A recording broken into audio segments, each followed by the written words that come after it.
Whoops. The intro doesn't loop right. Okay, hi. Hi, everybody. Welcome to Behind the Scenes, or Behind the Genesis Scenes stuff with me, Caedo Genesis. And we're editing and whatnot and things and stuff like that. It's been a couple months.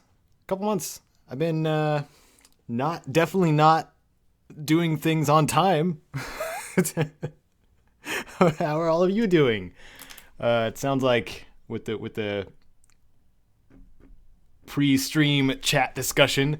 Sounds like a lot of you guys are doing great. That's awesome. Great to hear. Yeah. For clarification, Kite's birthday is today, April 5th, and my birthday was March 27th. I turned 30. I feel like I should be an adult, but I'm definitely not yet. Okay. So, if you guys can you guys can hear me all right? I'm sure I had to mess with the encoder quite a bit. So first and foremost, I was gonna work on the Skyrim co-play because we got a bunch of stuff to edit today. Like I can actually let you guys vote if you want to, but I got part of the co-play to finish editing the last session that I did. And then I got to record whatever's left later on. I can't really record it live because for whatever reason Wirecast does not like my recording software and freezes the screen. Otherwise I would have done that.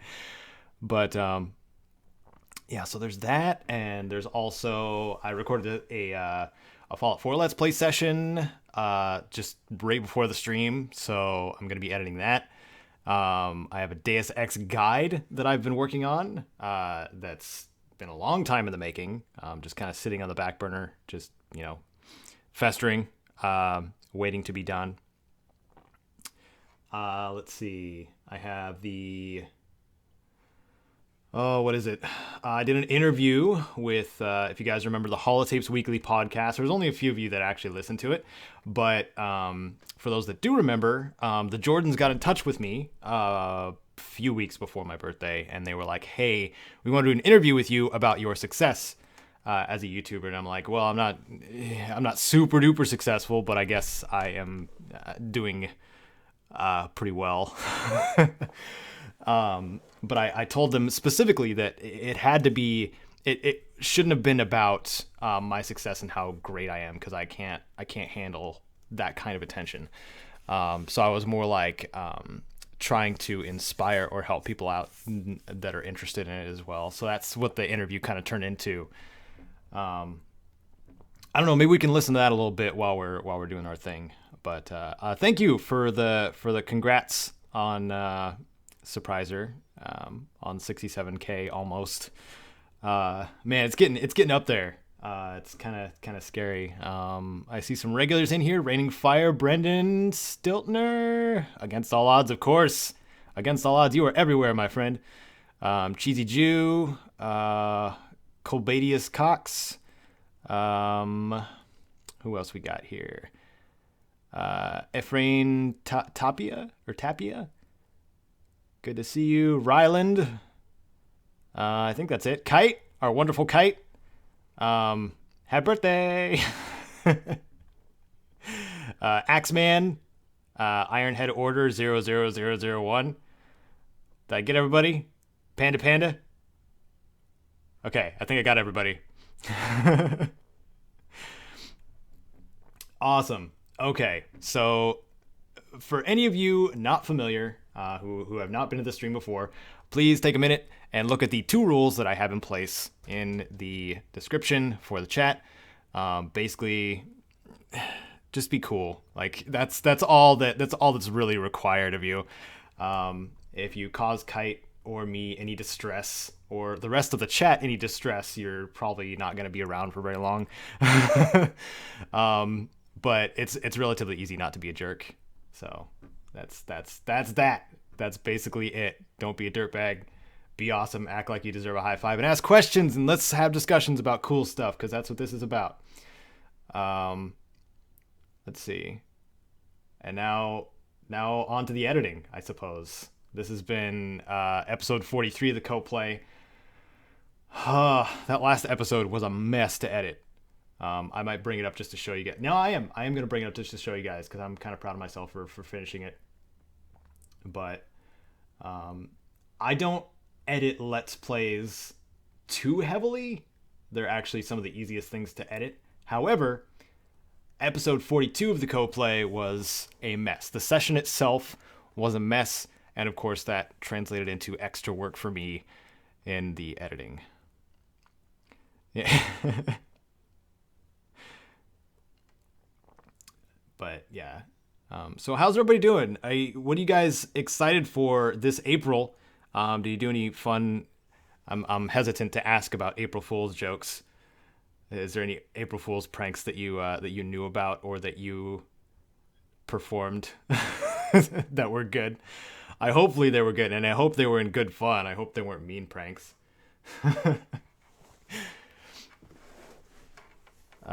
For those that celebrate April Fools, I kind of just slept.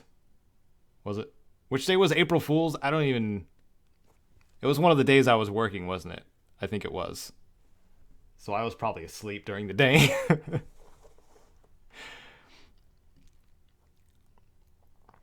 Kingdom Hearts 3. I know, Brendan. I know. All right, so this, if you guys have seen it, episode 42, this is the ridiculous... You see all these breaks in here? You guys can see this. I wish I could see the screen too. Okay, you guys see all the breaks in here? These are all cuts and or volume adjustments. So it's very different when you see it from the other side. But man, this freaking episode. Because I had a little bit of transitions in there, and of course I had the text. And then some spots I had to cut the audio off, so it didn't pop, as you can hear it right here. Oh. Or he's just walking down the street. All right. I can teach you a few things. So basically, what I did is because the dialogue started, the dialogue with the character started as I was still talking. That's I've learned that that's a dangerous thing to do, and I did it a whole bunch of times in this session. Because if you cut off your speech and then start up the in-game sound, like try to turn one up over the other and cut it right there. My editor, for whatever reason, can make a loud audio pop from the previous track. And in order to fix that, I split the audio and then extend it out a little bit from the previous track. So it kind of overlaps the new one. So, but it sounds just fine. It sounds fluid. On the street. All right. I can teach you a few things. So, yeah. Oh, yeah. Attack on Titan new season 2. Yeah, that's right. I saw an ad for that. I was never an Attack on Titan fan, but I recognize that it's really cool in concept, and from what I gather, it's really depressing. Attack on Titan Abridged is hilarious. The one that Team 4-Star did. Oh my goodness. But yeah, this one was just so much work.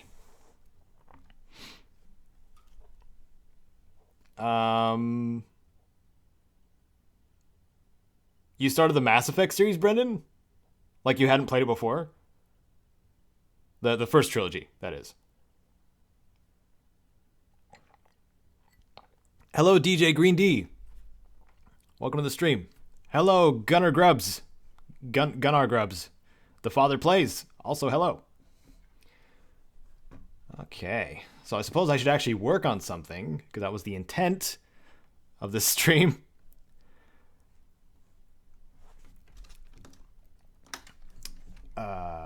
Okay. So let's go back a little bit, get some context as to what I was doing. That's right. They can block it with the ward spells. Oh, hey, Esbert. Funny how you kind of came from that direction. Interesting. Well, best we meet up at the very end. All right, just about out of here. Now we gotta go meet up with Delphine. Yes? No more Thalmor? No? Let's go. Delphine. It's good to see you. It's been a long time. It's good to see you too, Esbern. Okay. So now we kind of caught up there.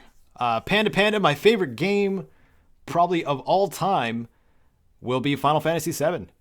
That was the first game I was incredibly invested in as a young lad. So nostalgia definitely plays a part in it. But every couple years, I go back to it and play it through. I think there's a couple of things I intentionally don't do in it anymore. I beat Ruby Weapon once, and I will never try again. That kind of thing. But there's things that I do, do once in a while. Like get the gold chocobo. I usually do that. It's a lot of fun though. I really enjoy Final Fantasy VII, and I'm hesitant on being excited for the remake or the whatever. The re-special of Final Fantasy VII, because there was talks about it being what was it? What's that word? Segmented. Somebody tell me that they know the word I'm thinking of. I don't like games in parts. That's what I'm trying to say. I just want to play the whole game. Now then, I assume you know about... Why is she whispering?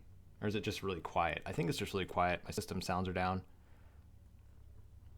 Episodic. Thank you, Brendan. I appreciate it. Know about... Oh yes, Dragon Ball. Indeed, yes. Oh, this changes everything, of course. There's no time to lose. We must locate. Let me show you. I know I had it here somewhere. Esbern, what? Give me just a moment. Okay, this dialogue right here drags on. So we will speed it up a little bit. So when Esbern stops right there and does his little stupid animation,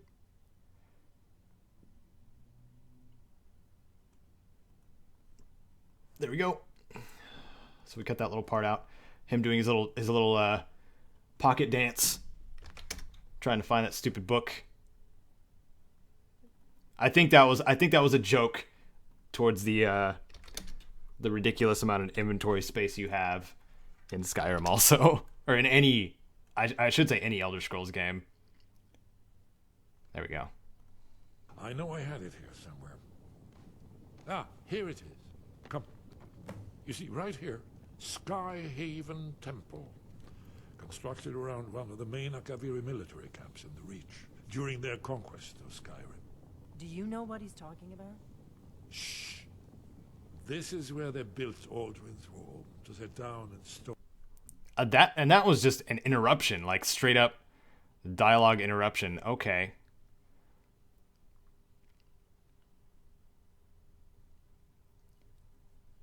So we'll skip to here.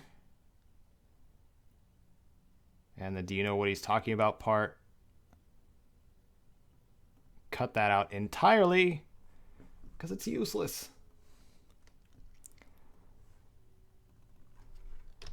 I should play that spot that I played for you, Kite, where he was like, Alduin is here, nothing can stop him. And then like 3 lines later, he's like, only the Dragonborn can stop him. Smart dialogue right there. Nothing can stop him. Oh, the Dragonborn can. Say what you mean, Esbern. Don't beat around the bush. This is where they built Aldrin's Wall to set down and store.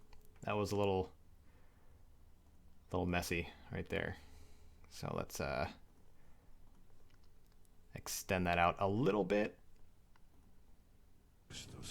This is where they built Aldrin's Wall. Good enough. Set down and stone all. Hey, Fallen Heavy Spartan. Welcome, brother. Stone all their accumulated dragon lore. hedge against the forgetfulness of centuries. A wise and foresighted policy in the event. Despite the far-reaching fame of Alduin's Wall at the time, one of the wonders of the ancient world, its location was lost. Esbern, what are you getting at? You mean, you don't mean to say you haven't heard of Alduin's Wall? Either of you? Let's pretend we haven't. What's Alduin's Wall, and what does it have to do with stopping the dragons? Alduin's... Oh my goodness. I'm glad he set that up. Because then he goes into a full explanation about what Alduin's Wall is for. So there we go. He's like, okay, yeah. Doop, boop, boop, boop, boop, boop. The location was lost, but apparently we found it, right? So take this out right there. I'm going to make the preview window a little bit larger too, so you guys can see it better. Because I'm used to, like, I don't know, basically scrunching up to my screen. This is so you guys can see it a little bit better, because I have no problem editing, micro editing this timeline down here. Oh, that's a good one, Brendan. You should have put that in one of the Let's Plays. Garrus, Vicarian, or McCready. I don't know, man. Garrus is in 3 games. McCready's in 2, and in 1, he's an annoying brat. I think Garrus has more character development, so I'd probably go with Garrus. McCready's still a good character, though. The older one. The younger one, not so much.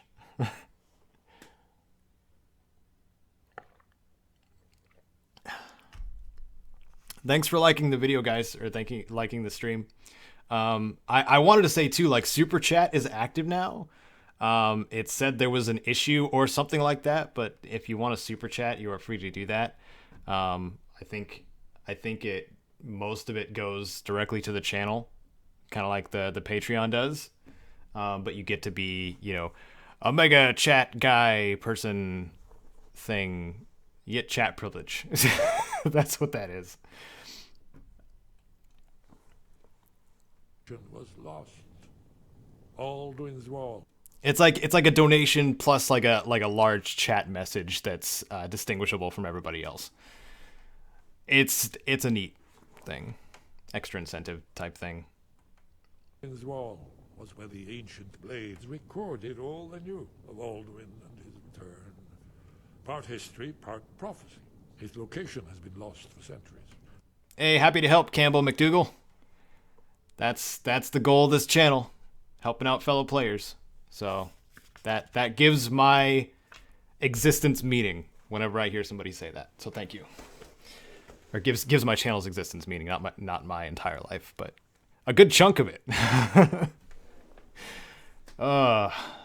Spent a year on Fallout 4. But I found it again. Not lost, you see, just forgotten. The Blade's archives held so many secrets. I was only able to save a few scraps. So you think that Alduin's Wall will tell us how to defeat Alduin? Well, yes. But there's no guarantee, of course. Skyhaven Temple it is, then. I knew you'd have something for us, Esbern. I know the area of the breach that Esbern's talking about, near what's now known as Karthspire, in the Karth River Canyon. We can meet you there, or all travel together. Your call. Okay, yay! Dialogue. So long. That was a lot. That was an unnecessary amount. Well, not really unnecessary. Okay, so there was roughly 2.5. I want to say roughly 2.5 minutes. That is roughly 2.5 minutes. So... The thing about the Skyrim playthrough is I have to turn up and down the volume. Well, I have to do that on the Fallout 3 playthrough also. But since my character doesn't speak, I have to turn it down every time I reply because I'm replying myself, as you guys will probably hear. Call.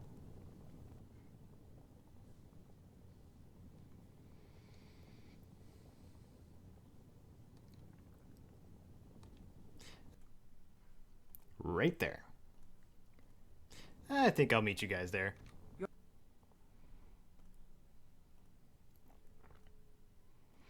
And then her reply.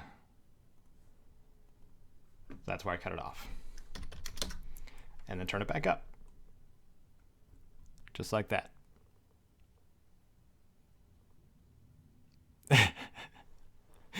Teaching your little bro how to play Kingdom Hearts. Good choice.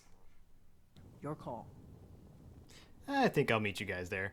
Your call. Might be safer to travel separately. Attract less attention that way. Kai, come on.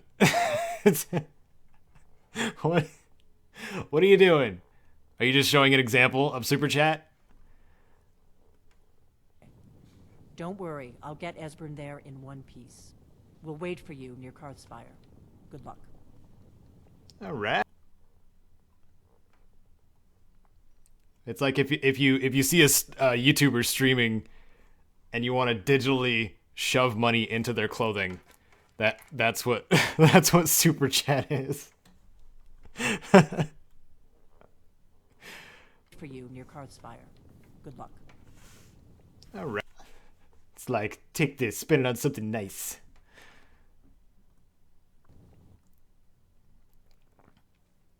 All right. All right. Okay, that's loud. That is very loud. I'm not supposed to be speaking that loud. Fire. Good luck. All right. So now we get to go to one of the Forsworn camps. Ugh. I'm not a fan of the Forsworn, especially when we hit a certain level. I don't know when the Ravagers start showing up and the mages that throw the those frost spells. Oh yeah, we fight a dragon here, cause you know Skyrim.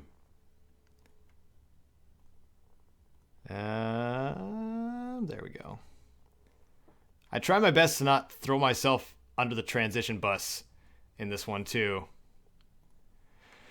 because I use transitions a lot in my Let's Plays. If you guys notice, there's a crossfade here, and a crossfade here, and a crossfade here, and a flashback here.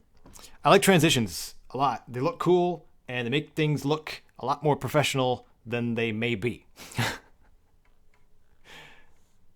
But right here, the game has its own transitions, and I wanted to take advantage of those. Fallout 4 has them as well, but I kind of use fade to blacks to speed them up a little bit. So, who should win if every Fallout protagonist and the Dragonborn were fighting each other?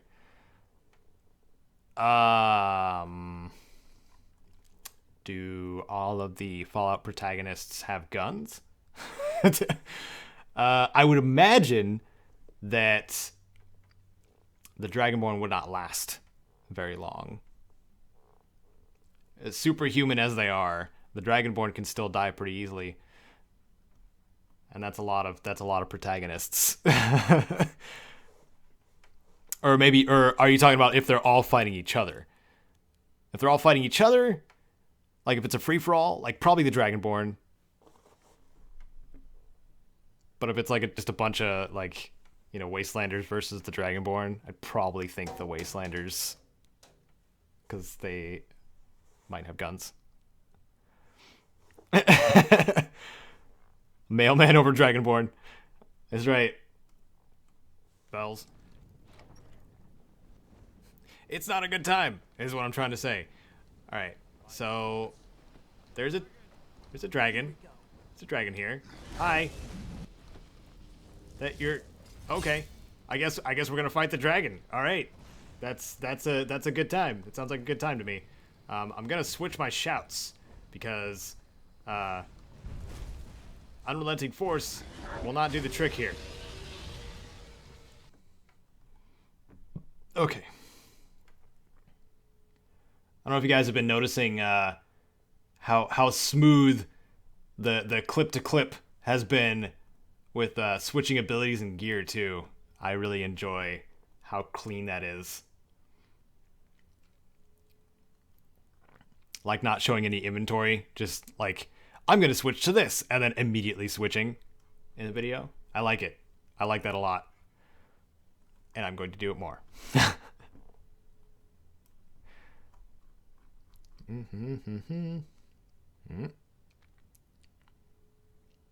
So we stopped about right here.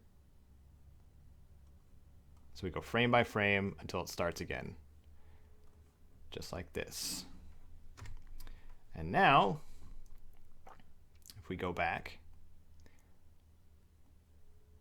now we see it frame by frame. It only skips, I think it only skips one frame. And you're not going to notice it anyway. Unrelenting Force will not do the trick here. But Dragon Aspect certainly will. I don't like how the audio fades back in though.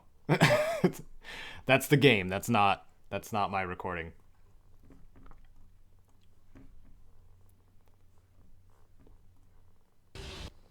But Dragon Aspect, so I might actually have to put a transition in there anyway, just because it fades. Trick here. But Dragon Aspect certainly will after the dragon comes down. Please land, dragon. Maybe the townsfolk will take care of you. I'm not sure. I would like you to land. Very much. So this part I might fast forward because it was mostly me waiting for the dragon to land. So we go over here. I go over here. I was waiting for a long time. A long time. And let's see. Yep, fast forward for the win. Nope, still not landed. And right there. Okay.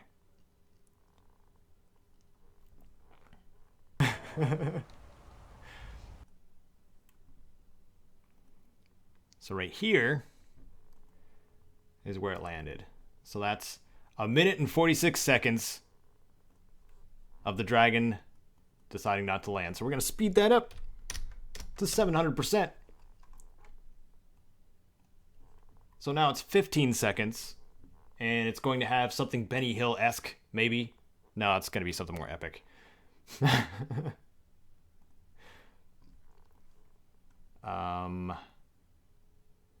When we go to preview songs to potentially use, I must warn all of you that the audio of those is very loud, and I don't know why. It just is.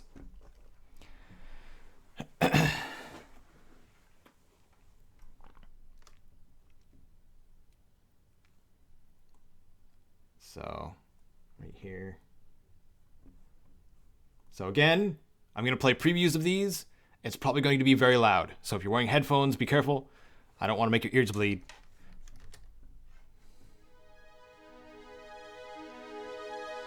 Not that one. Not that one.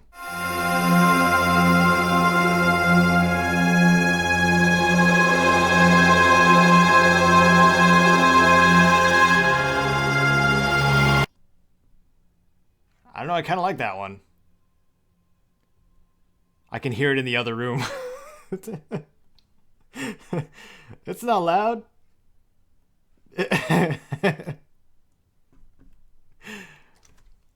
We'll do this one. Because this one's pretty... This one's suspenseful. I'm going to turn it down before I play it, though. For obvious reasons. How about this?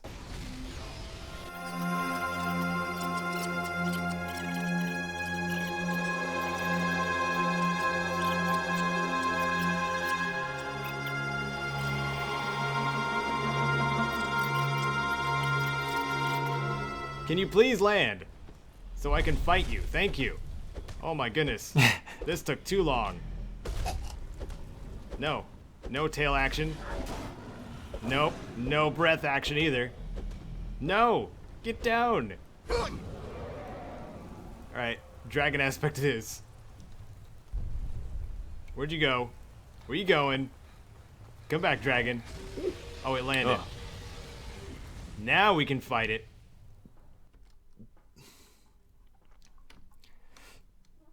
And then I used something. What did I use? What did I use?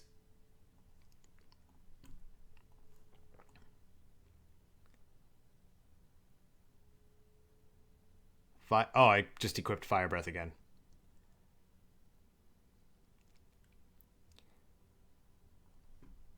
See, that's cool.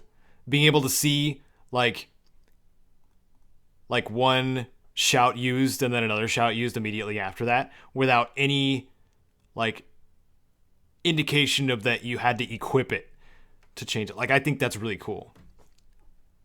Like, I feel like if you have something, you should just be able to use it instead of having to equip it every single time. Fight. Well, oh, and there's an audio cut. Now we can fight. Well, it's probably got to ugh. Alright. Split audio. You guys get to see my audio trick. Because you guys saw how bad it was at cut. Or how bad it was cutting. Cut. How bad it had cutted. I can word today. Let's see.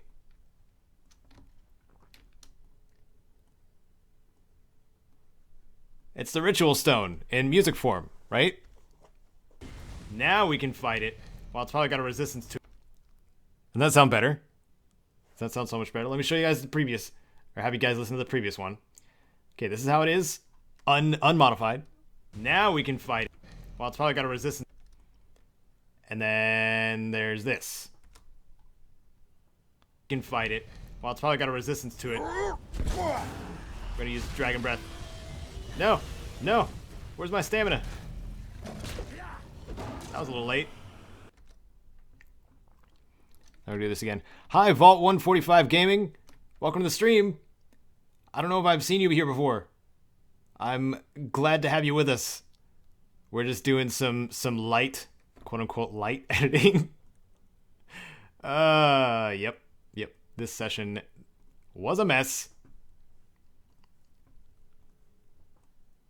Here we go. And I was switching from fire. I was eating a whole bunch of food with my character. Food and potions. If I hadn't, that dragon would have gotten a finisher on me. You guys seen the dragon finishers? They like bite you and then fling you around and then throw you. It's pretty great. Like bite you and then pick you up. I think it happened in one of the first episodes of this, actually. We got nommed by a dragon. I want to say that happened.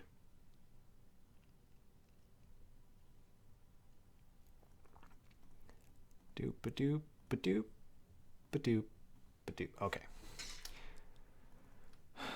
So yeah, you guys start to realize how much of the episode gets shaved off, or how much of the episode, how much shorter the episode would feel if I left the inventory management in, because this 40 seconds of a 15-minute episode is just healing with a bunch of food and potions.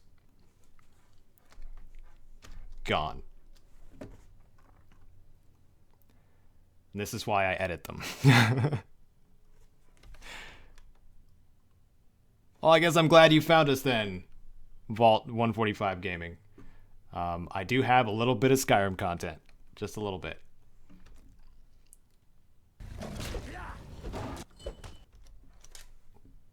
Okay, that cut's bad too.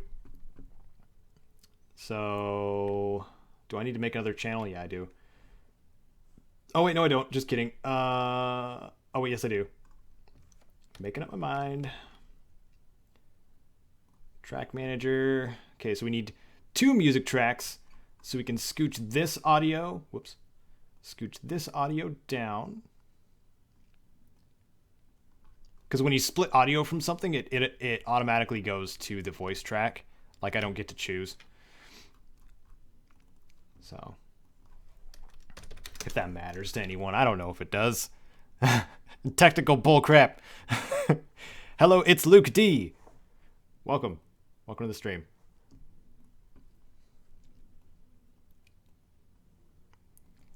Oof. That was a little late. Yeah. What?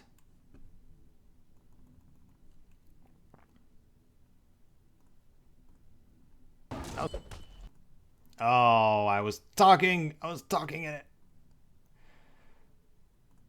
Maybe that's not a good idea to throw that in there.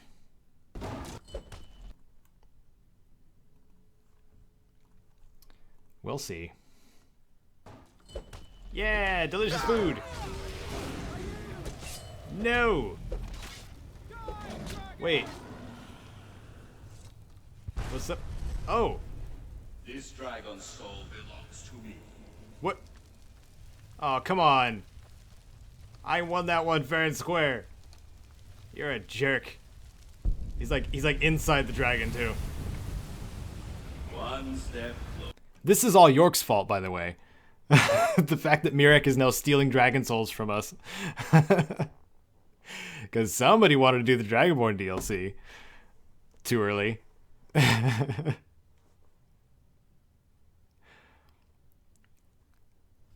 Yeah, have you found use out of it? It's Luke D.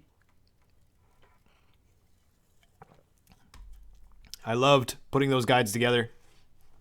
And the end result, which was short and sweet. Efficient guides. Man, it's getting... Wow. This was almost like just enough time for an episode. What? Oh, come on. Fallout 3 Beginner's Guide? I don't have a Fallout 3 Beginner's Guide. Vault 145 Gaming. When I first did Fallout 3 guides, I believe it was only... I think it was firearms. Unique firearms first. Like, Fallout 3 had been out for so long that I didn't see the need to. But I do have a Fallout 4 tips and tricks, like general tips and tricks and combat tips and tricks guides, because I was there for the release. I existed for the release, but yeah, my Fallout 3 guides came out way after Fallout 3 was released, so I kind of like skipped over some stuff that would normally go out first.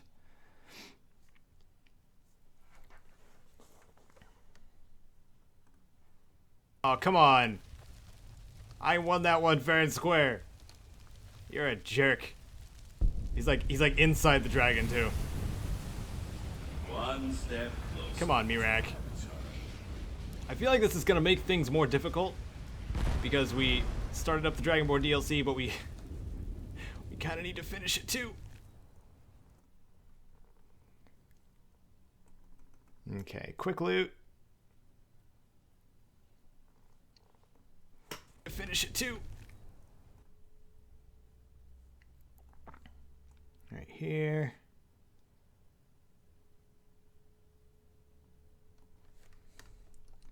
Guys get to see how much editing.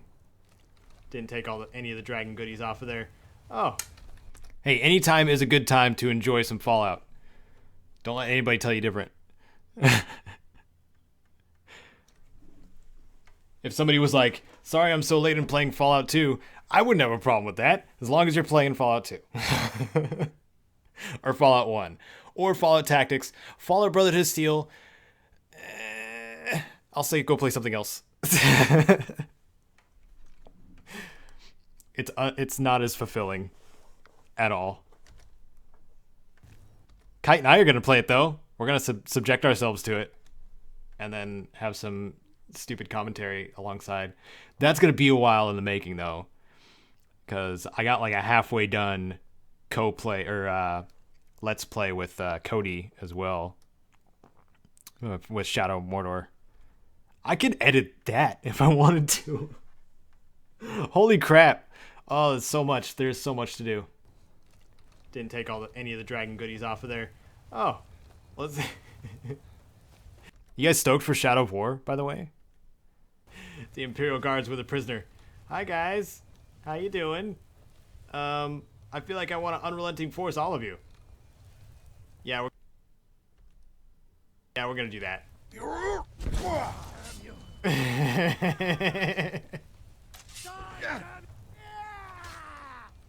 I'm gonna kill the guards though. End it. Yeah, there we go. There we go. Power of the Dragonborn. Body slam. Whoa, okay. Alright. That was fun. Hey, buddy. You're free now. If you know any true sons and daughters Alright. of Sky, Later, Stormcloak Soldier. head to Windhelm. Do they have anything?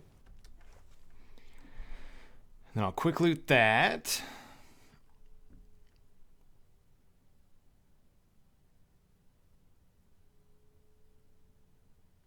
Right there.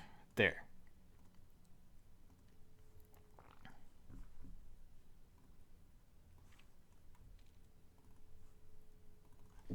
Zero 07.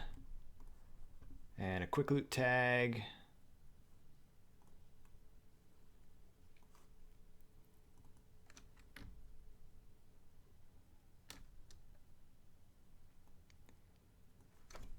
Caedo's casualties only happens when I have a load of footage that has funny nonsense in it. So I have to record a lot of stuff to make a Caedo's casualties. So thanks for asking that, Fallen Envy Spartan. But those are only going to happen as I progress, I guess. You know, I might do one of Shadow of Mordor. Well, I shouldn't say that, because we're going to be editing a lot of it out anyway. Because Cody was happy about me editing out some of it too, because he got stomped. There's a lot of trial by fire stuff that happens in that game sometimes, and it was just her first time playing. They have anything? A measly amount of gold. Okay, so to Karthspire. And that's it. That's all I had to edit for this one. Oh, wait, hold on. Maybe. Did I travel to the stables first? Yeah, I did.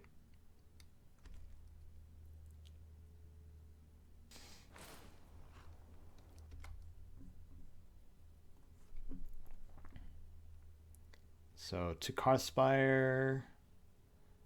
Part. There we go. I like that I can see the chat like in my entire screen now. Like I can just pop out chat whenever I feel like it without having to go to YouTube Gaming and like get the night mode whatever chat to come out of the screen. It's nice. It's very nice. I haven't used werewolf mode very much in these recent playthroughs. I know it's probably a bad idea to. Oh my goodness. I know it's probably a bad idea to when fighting a dragon anyway. And that's basically... Well, I fought some Thalmor too, but they use spells. As far as I remember, werewolves are susceptible to fire magic. And that sucks. Unless you have the Atronox stone, right? I think that makes your werewolf mode crazy powerful. Or resistant.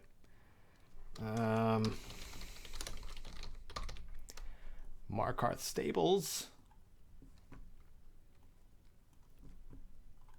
Fire. Our closest location happens to be the Markarth Stables, and I kind of want to wait until daytime as well. We'll do that.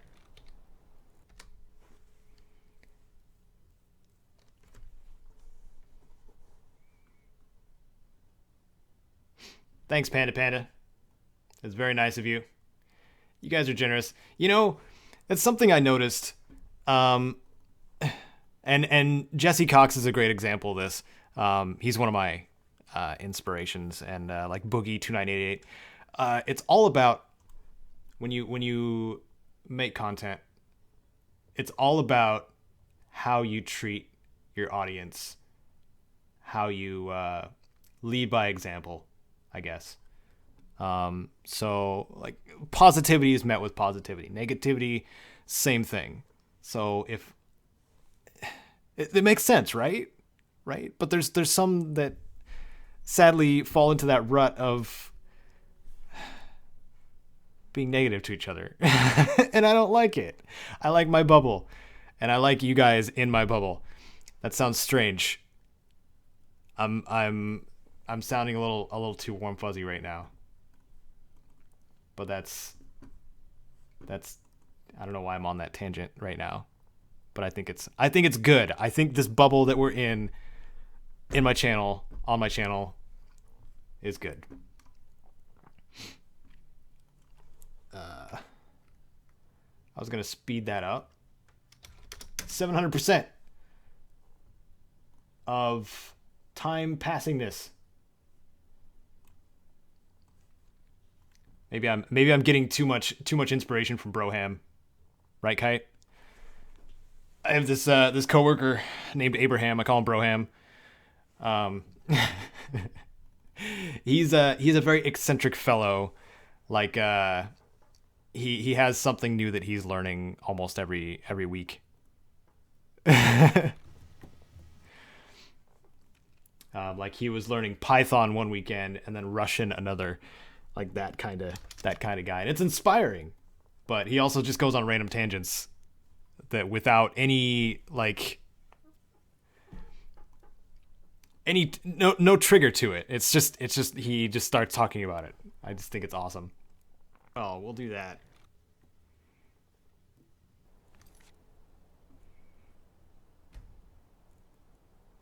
The name Abraham? No, Broham. Broham is what I call him. Okay, so that's where I stopped. Okay. So this session, I have to record by episode instead of by session on the Skyrim co-play because I'm sharing it with Yorkshire Yank. So I got to make sure that I have, 30 minutes worth of an actual episode, even though this was like an hour of footage, over an hour actually. You guys will be surprised and impressed. It's an hour and 3 minutes and 44 seconds total, and it's an episode and 2/3. So about 25 minutes of it I used. The rest was edited out. 25 minutes of an hour-long session. That's why it was a mess to edit. Okay, so we have this. I can record the rest of this later.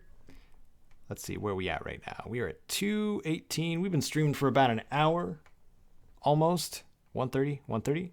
So we've been streaming. Yeah, we've been streaming for almost an hour. Okay.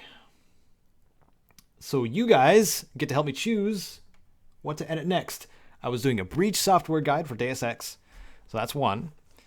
I have the interview, which will take a little bit of extra planning and work because I have the audio and no video footage to use. So I'm going to be using old footage from other guides, and that'll take a while to transfer all the files. So, okay, interview, Deus Ex, or Fallout 4 next episode. Which do you guys think I should work on next? And during that time, I will take a short break. How about that? So we'll put it up in the chat here.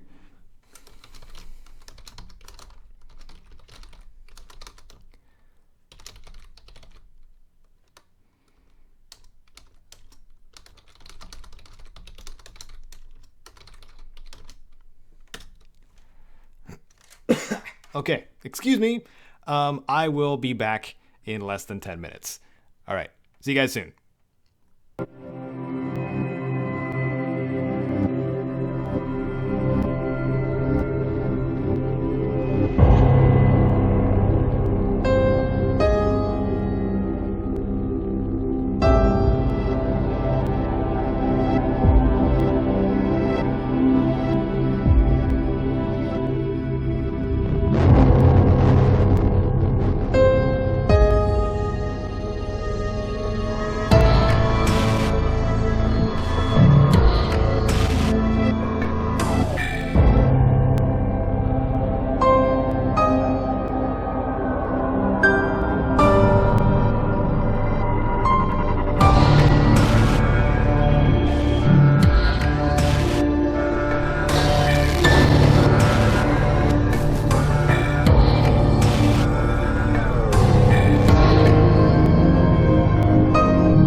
Bye.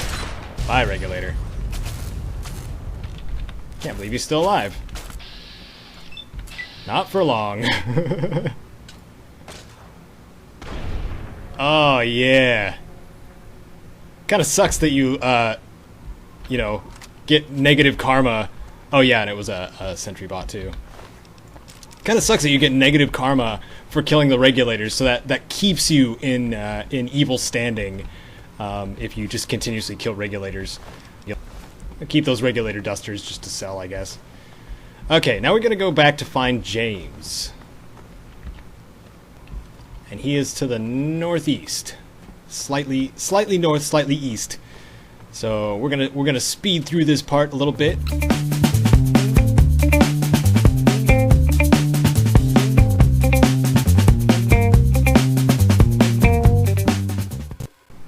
Alright, we've now caught back up with James. Little trek there. But now, oh, so where's James running now? Past the, was it the Rob? Once you have a handle on the game already, it's a good idea to begin with a 4-man squad. Later, however, you may want to replace one of these 4 with someone who's more experienced. Also, you have the option of using the default squad if you'd like to skip the character creation process altogether. It is completely understandable if you want to just start playing, but making characters in your own way might better reflect your personal style of solving problems. With that out of the way, on to creating a squad. When creating a squad member, you first get to choose their icon, name, sex, age, religion, favorite brand of smokes, biography, and looks. Clothing chosen for your character can be switched out for other clothing items later in the game, and only your initial squad will be able to do this. There are also situations where your clothing might get burned off. Beyond visual appeal, clothing has no other effect, so don't worry about armor, that's a separate slot. After this, we move to stats. Now you're shown the most important part of character creation, choosing your attributes and skills. Before distributing points, check the derived stats and description at the bottom of the screen. Both of these and the tooltip that shows on the selected in particular will be going over what you need to get started to host your very own deathmatch. And so, let's make our own Thunderdome.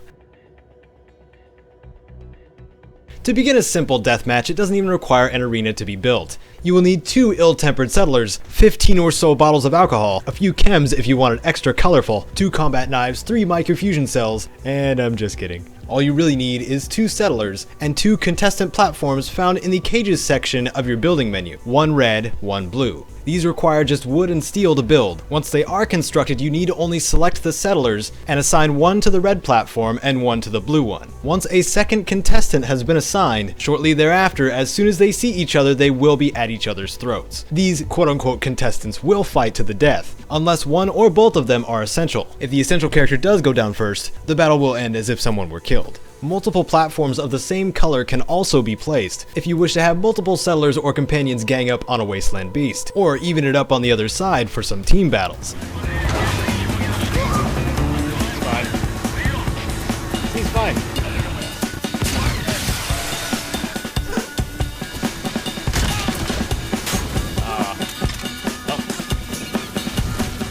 Alright, here we are back again. Haven't decided yet. So only 2 of you voted on the options. 1 for Deus Ex, 1 for Fallout 4. Somebody do a tiebreaker. Deus Ex or Fallout 4. Oh, where'd my chat go? There it is. Right. Let's preview this, shall we? While you guys are deliberating. Let's see how this episode looks. It's gonna look janky. For those who are not familiar with this. The preview window looks like crap. Because it's something about, I don't know, performance of the editor. I told you to go away. I'm not opening this door for anybody. Delphine said this thing. I wasn't witness to it, but apparently she said it. Ah, indeed. Indeed. I do remember. Delphine really is alive. Oh, Deus Ex. All right, we're going to edit the Deus Ex guide up to a certain point. I only have so much of the commentary done. But yeah, you guys will get to have a look at that. I'm glad to have that underway, I got to say. It's just a relief to be working on it. Like motivating myself to do it. Anyway, let's continue previewing. Is alive then? You'd better come in then and tell me how you... Also, hello, Kokiri. Welcome to the stream. Tell me how you found me and what you want. All right, here we This will go. just take a moment. To unlatch the This door. one always Undo the door. Come on, buddy. There we go. Oh, Only a couple more. okay. It's a little ridiculous, Osborne. It's a little ridiculous. If people want in, they're gonna get in. We have magic and stuff. Unless it's like a There we are. magic sealed door. Make yourself at home. Though I doubt it. That's better. Now we can talk. The Thalmor found you. We have to leave. Yes, so you said. But I'm just gonna full screen this. Because why not, right? HD! But so what? The end is upon us. I may as well die here as anywhere else. I'm tired of running. Alduin has returned just like the prophecy said. The dragon from the dawn of time who devours the souls of the dead. Only a dragonborn can stop him. But no dragonborn has been known for centuries. It seems that the gods have grown tired of us. They've left us to our fate as the plaything of Alduin the World Eater. It's not hopeless. I actually know of 2 Dragonborn. What? You are? Can it really be true? Dragonborn? Then there is hope. The gods have not abandoned us. We must go quickly now. Take me to Delphine. We have much to discuss. But give me Now we're just a talking. moment. I must gather a few things. Just a moment, huh? Alright, let me equip another torch. No, There we go. no useless trash. Where'd I put my annotated Come on, guide man. plan? We got time is of the essence. I guess that's good enough. Let's be off. Finally. Alright, Esbern. We're gonna make our way out. Thank you, band AMX17. I appreciate that you appreciate them. And get use out of them and all that good stuff. I don't know if you're a bad person for laughing as soon as you saw your friend's pixie cut, Brendan. Was it bad? Was it like badly done or something? Or are you just not used to them with short hair? Let's see. Which way do we have to go? Oh. Hello. Oh, you're a summoner, are you? Okay. I know they explode when they die, right? Yeah, they do. That they do. Okay, that's enough. That's enough of that. We should heal. Gold and silver jewelry, Kokiri. Make some gold and silver jewelry. It'll level your smithing very quickly. There is a transmute spell that you can find in one of the early dungeons in the Whiterun area, which you can transmute the iron to silver and then the silver into gold, as long as it's ore. So I'd say go for that. See if you can make some gold and silver jewelry, because you will level very quickly from that. It used to be daggers, but they patched that out. Pot, stone, bucket, book, knife. I feel better. Ooh, he's got a spell. He's a spellcaster too. I didn't realize this.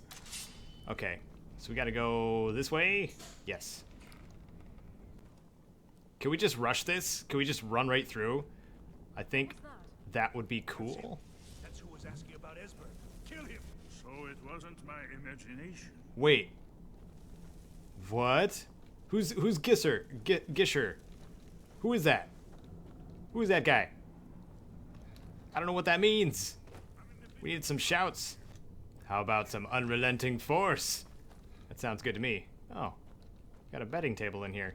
Oh, and it's got money on it. Okay.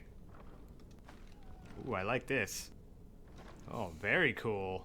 All right. Awesome. Look at all that money. Nobody's gonna miss this, right? I don't think so, because nobody's here. Maybe the Thalmor already killed them. Okay. I guess Esbern's kicking their butts. He is essential. So I don't really have to worry about his well-being until... Yeah, and he's actually managing to kill them pretty well, too. Okay, so which... Are we supposed to go this way? This way? Yes. Maybe? Perhaps? Yes. Yes, we are going the right way. Up is the right way. I like how I'm completely ignoring them. Oh, that's awesome. Oh, no. It's a dead Nord. They didn't have anything special on them. And here's the Thalmor I killed earlier. So it was a little bit easier for Esbern, I bet. So let's go towards the Ragged Flagon. I'm kind of curious how the Thalmor just walked by these guys. Unless there's another passage I don't know about. That could very well be the case. But yeah, we're just about out of here. Sounds good to me. Man, uh-oh. Oh, we got some other folks. You. That's enough of that. And you. That's enough. From you also. Foos. Foos. What? Oh, that's right. 1 million strikes. Right, Kite? We were playing Legend of Mana last night, and Kite got the... I don't know if you guys know the game, but Kite just got the... finished Watts' quest, and the way that Watts teaches you how to blacksmith is telling you 1 million strikes until you ask enough questions, and then your training's over. The game is sassy, and it's very fun. It just takes a bit to get into. Right. That's right. They can block it with the ward spells. Oh, hey, Esbert. Funny how you kind of came from that direction. Interesting. Well, best we meet up at the very end. Alright. Just about out of here. Now we gotta go meet up with Delphine. Yes? No more Thalmor? No? Let's go. Delphine.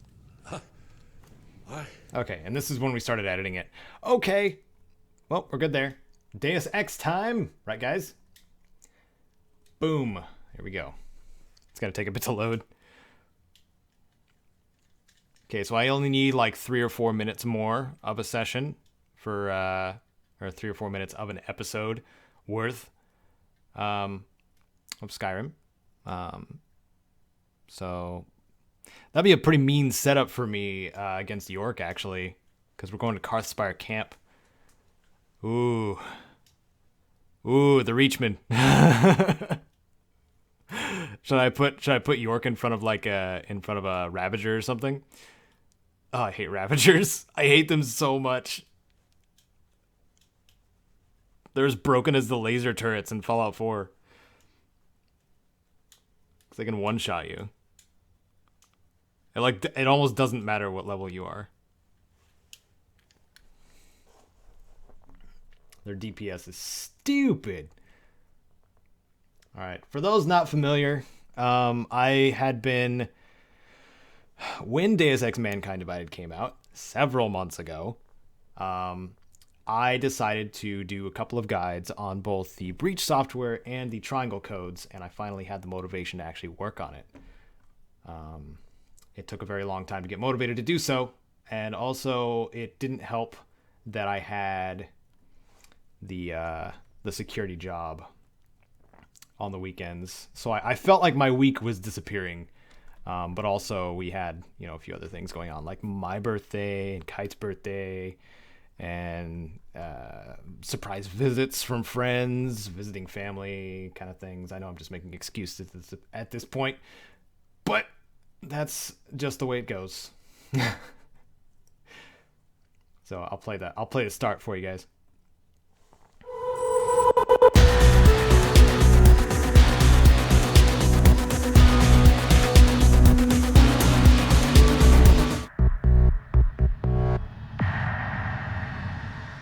Hello fellow Augs, Caedo Genesis here, and welcome to the Breach software guide for Deus Ex Mankind Divided. In this guide, I'll be going over all the locations of the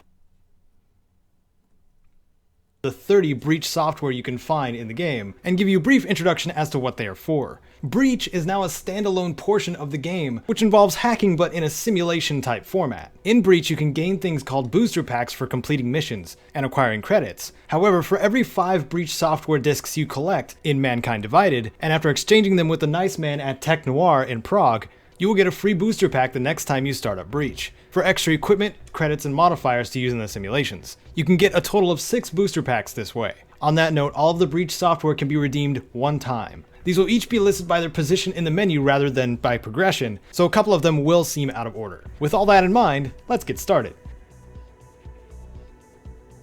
The first piece of Breach software is found in the Task Force 29 headquarters in the Forensics Lab. Alright, so this is kind of the layout. Very similar layout to previous guides because it's effective.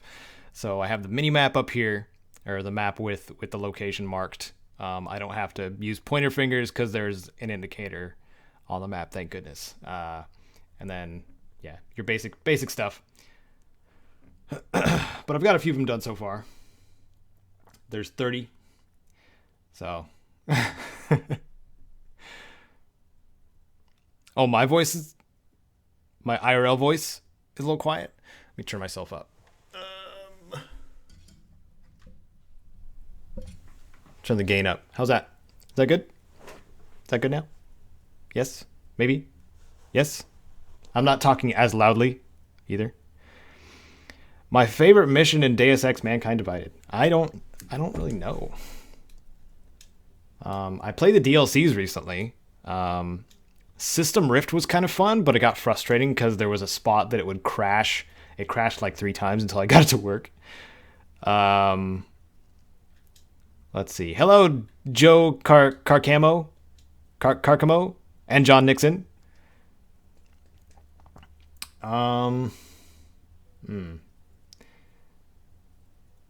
The checkpoint quest, probably. Jonathan Nixon, or there's got to be another one. Any of the quests that involve the fun, like, dialogue minefield type thing, where you use your social augment to, like, read the person and then, like, determine the right thing to say. Like, I like those a lot. That's dialogue done right. It's a lot of fun. Okay, so I have all these segmented. So we were about halfway through. I was going to the executive safes.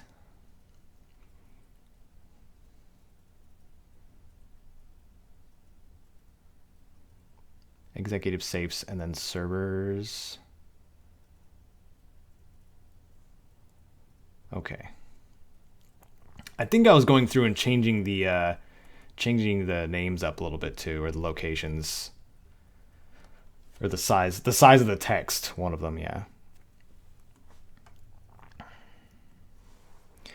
I would not say the DLC is worth $12 each. I would say $12 for both of the story DLC. Well, $15 for all 3. I'd say they're each worth about $5 each. Because they really do feel like they were just cut out of the game. And are a portion of it.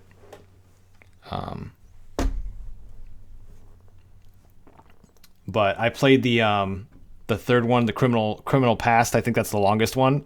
I had a really hard time getting attached to that one because all the characters that were in it, of the only ones that I knew and recognized was Jensen and the therapist chick, and I don't like her. See, if you've beaten the game, you know why. Not many people do. My favorite game to play as a child? Probably Battle Chess on DOS. Kokiri. Good question. As a child, like young child, right? Yes. So we're going to reduce the speed of this clip. It's a technique I learned a long time ago. If you don't have enough footage, if you don't have to listen to the audio of it, just slow the clip down. And then you can use it. Right like so. Exec safes A. Okay. So the software is on a set of shelves right next to the restroom. Hello, John Roberts. The next 3 are found in Palisade Property Bank on the northwest side of Prague. The first of the breach software in here is found in the executive safes, side A, that is to the left of the security room. There's a secret switch on the back wall. Press it to gain access to this room, and the safe inside contains breach software number 13. Okay. And then we have to actually speed this up a little bit. It's going to be a bit of a mess. 130. 150. And, oh. Nope, not quite, not quite. Okay. 120. Oh, that's right. I had to cut off that part too. Because I don't have to get into the terminal. So we'll cut it right there. And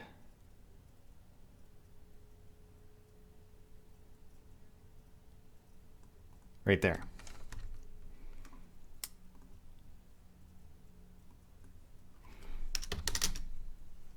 Whoops. That's too slow. So maybe it does need to stick at 100. A little slower, actually. Good. Good. 90. Nope, 95. Right now I'm just speeding up and slowing down clips.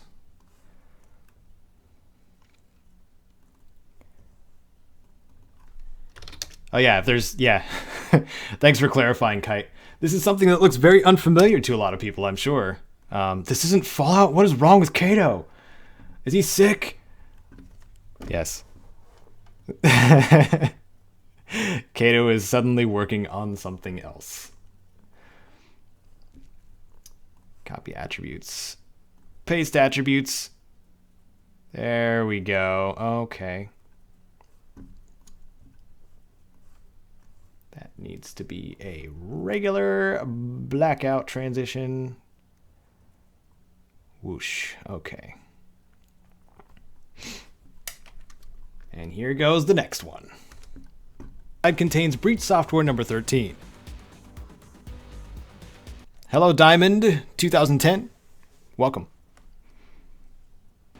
If you leave the A section of a... Oh, then you know all about this, Jonathan Nixon. You know the struggle. Executive safes. Directly across the hall, understandably, is the B section. In here is the 14th breach software you seek. You're looking for the safe cluster labeled B04. And out of the 4 safes here, you want the one closest to the wall furthest from the entrance. Ooh. I hope that's my headphone sounding weird. 4. And out of the 4 safes here, you want the one closest to the wall furthest from the entrance. I feel like that's my headphone. I hope.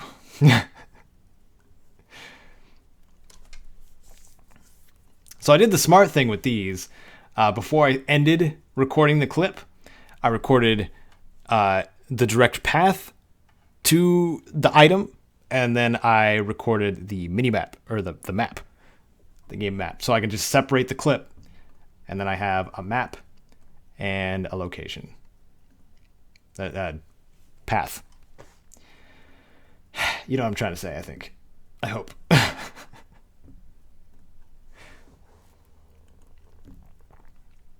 So now we will trim this to show the map right there where it needs to be. And then we need to slow this down, probably to 50%.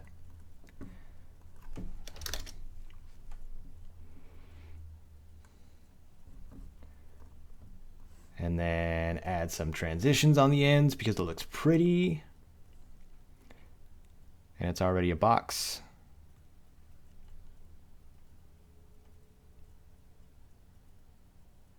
Cool. Palisade Bank servers B.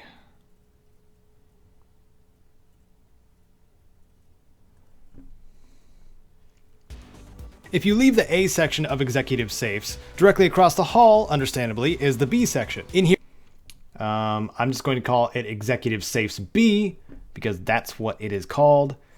Even though it looks like a server room, because it kind of is. They store digital and material things.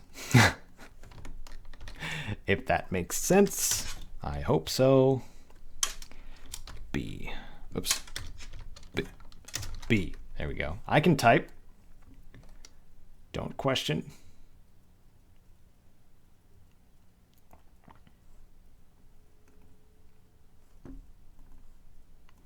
Right here.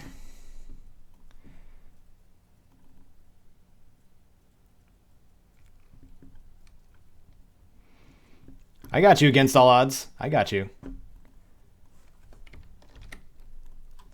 I'm playing Conan Exiles for the exact same reason.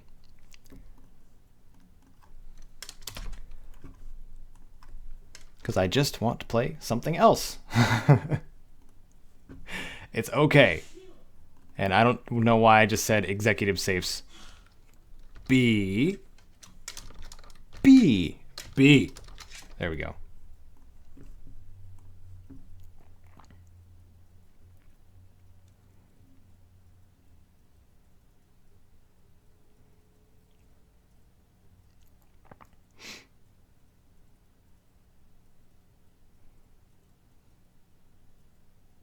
B04.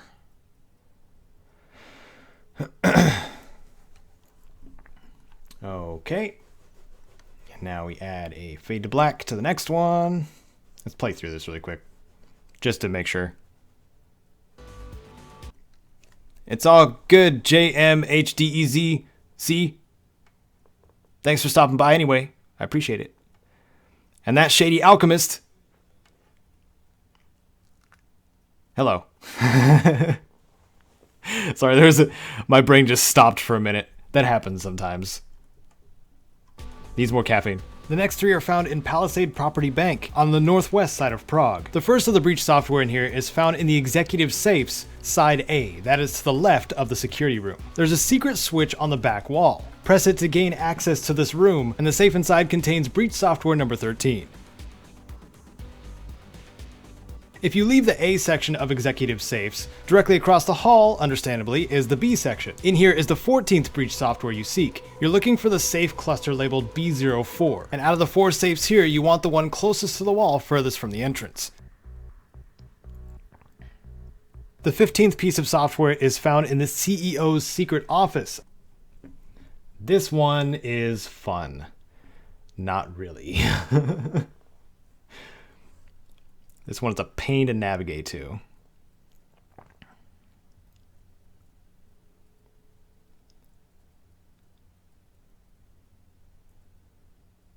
So we're gonna actually add a really cool transition here. It's where it's going to actually be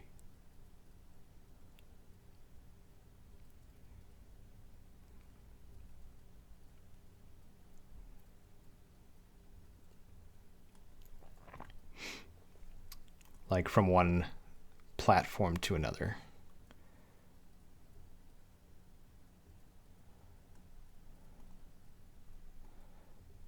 I think.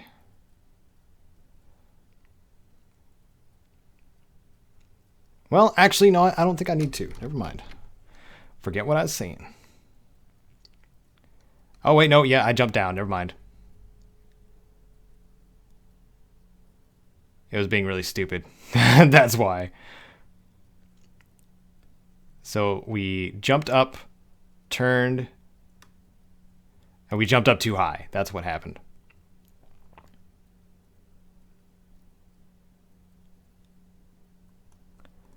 So right here, and then right here. Boom. Crossfade.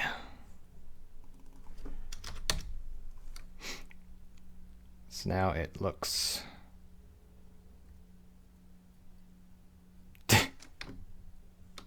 kind of like it works.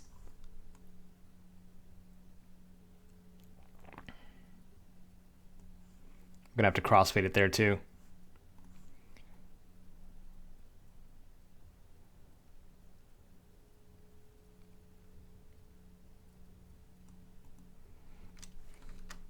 Boom.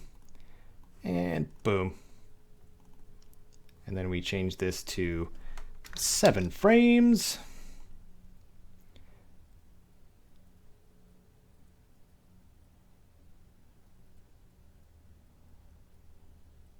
I want to show some motion instead, though. So we'll do like right here. So now it looks like you're kind of bending down. Like so. Right? Good, I hope. Yeah, there we go. That's a transition. That's what I'm talking about. All right. Maybe I can tweak this a little bit more. Don't want to over tweak. You never want to over tweak.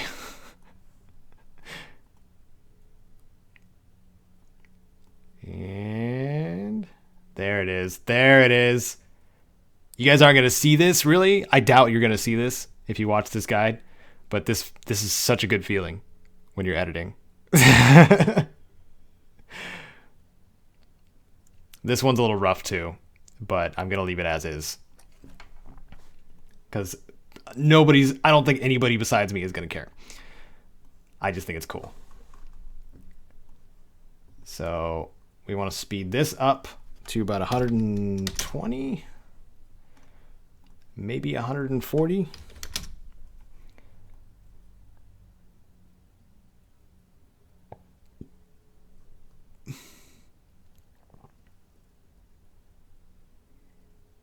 You get into the CEO's office, get behind the TV, and then go through the vents. I had to do this a couple of times when I was recording, actually. Because it's a little bit of a convoluted path.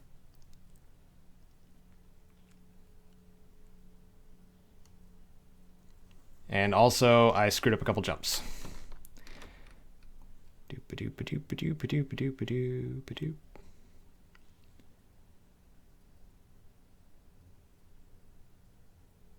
There it is. There's the successful jump.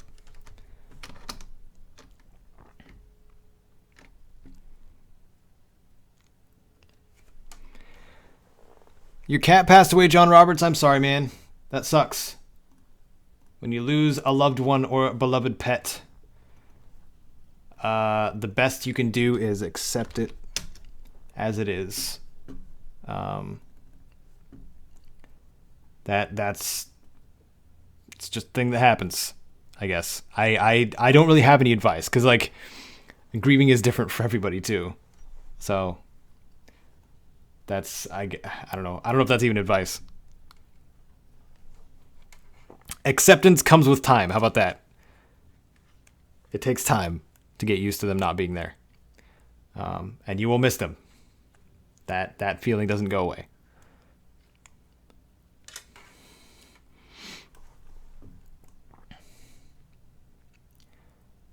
Doop-a-doop-a-doop.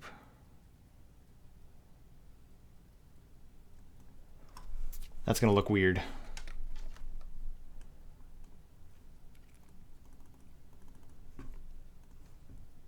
The angle at which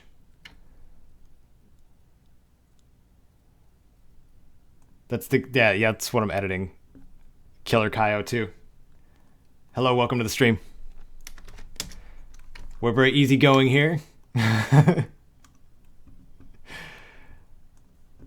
having a nice chill time with our Wasteland brethren / Dragonborn.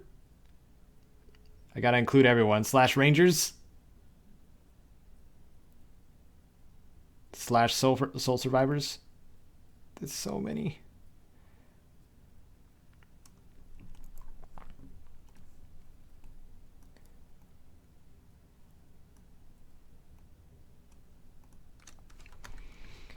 Okay, and transition that.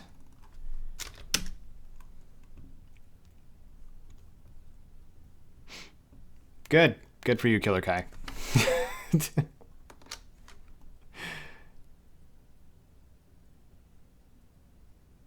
All right, there we go.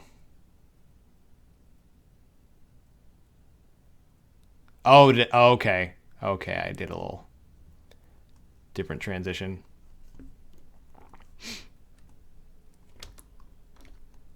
You see how I redid the movement there?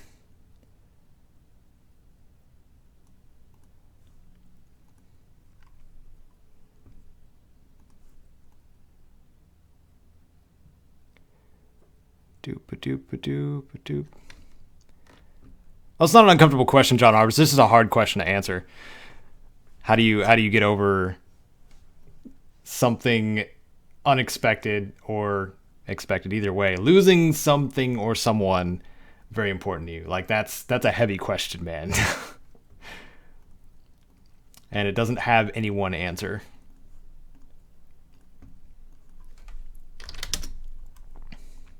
But I hope the pain dissipates in a timely manner for you.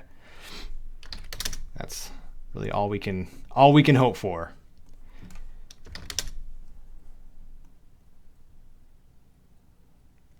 This is a long clip. There's a long ways to this office.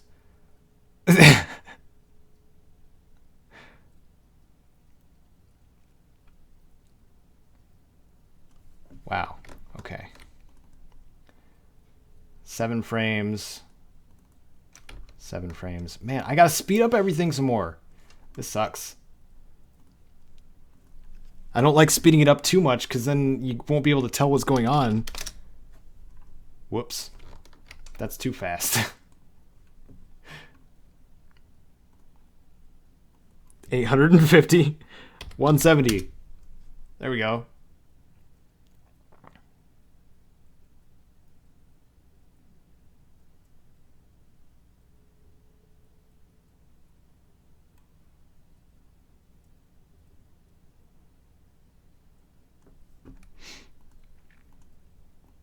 And then right here.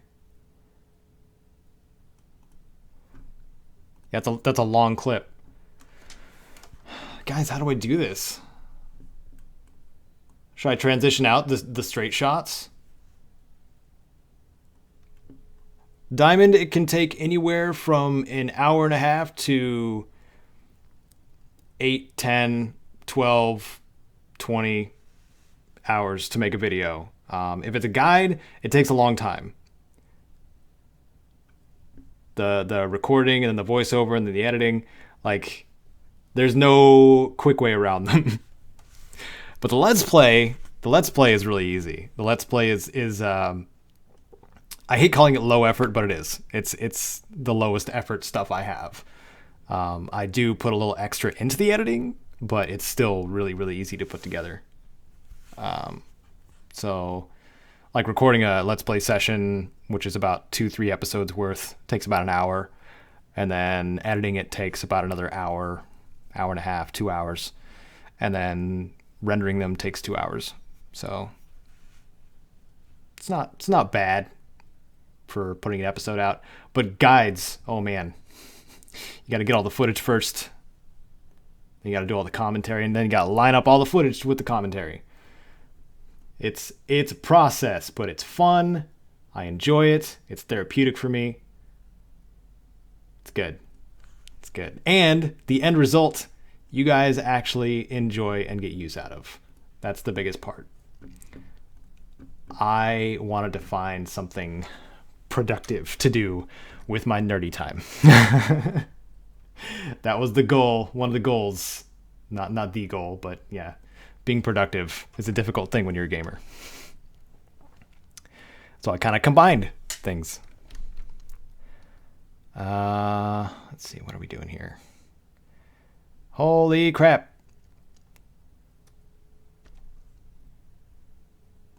Oh, it's because I didn't say the floor number. Crap, man.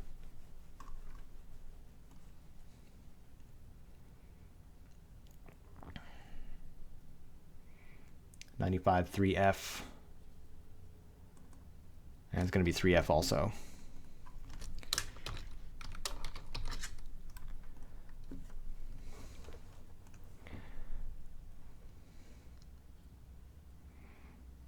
Not that long, Necromancer Raft. Only like 3 months. Last stream was January. January 20 something. Something. What's up, Necronoms? How you doing, buddy?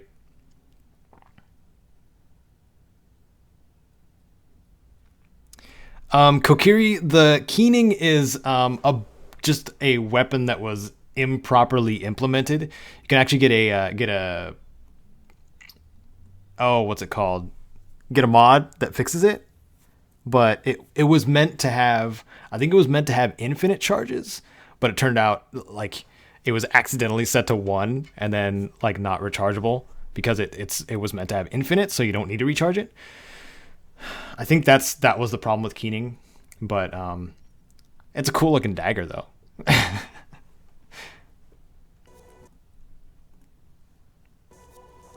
The 12th piece of breach software can also be found in the Church of the Machine God on the 4th floor in Allison's apartment, which is number 96.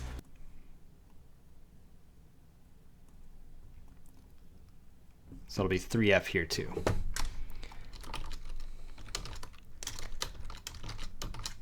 I want to make these as specific as possible.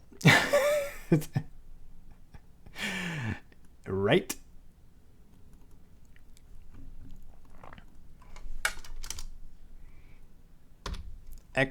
Exec safes A.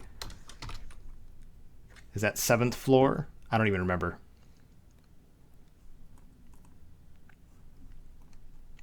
Seventh floor.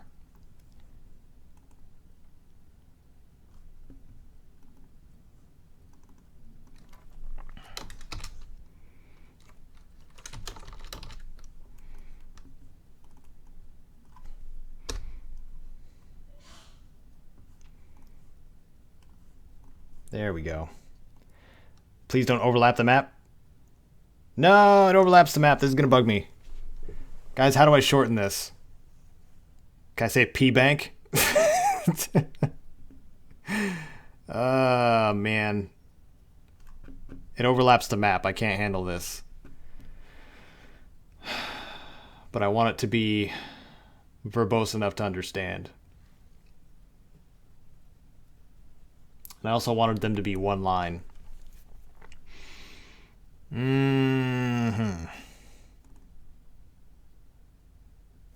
Because if I just say Palisade, that can be confused with Palisade Metro Station.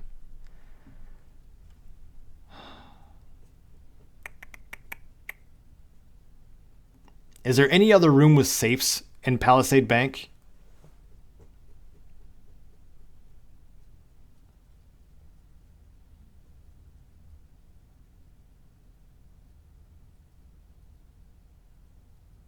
Which overdue schedule, Necromancer Raft?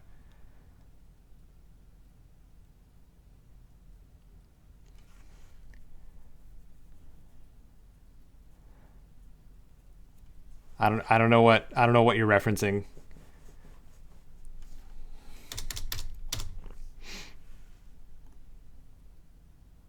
Hello, Forever Ghost Joy.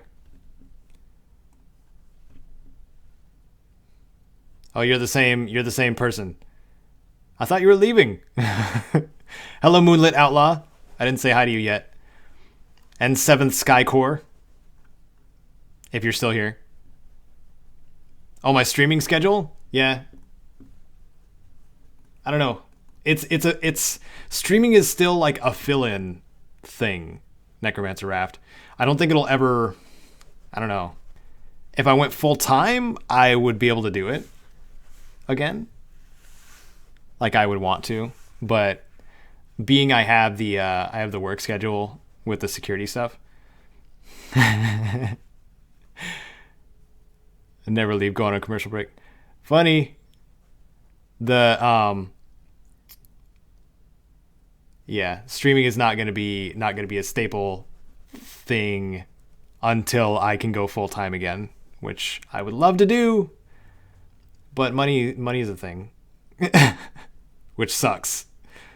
I wish I could do this and live for free, but I know for a fact I wouldn't be able to handle that. Kite wouldn't like that. Radiant would definitely complain about it, I think.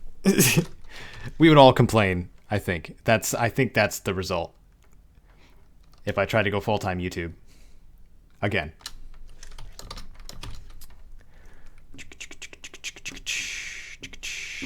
Guess that'll have to do it.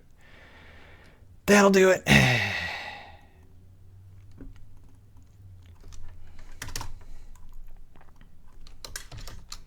7F. Short for 7th floor.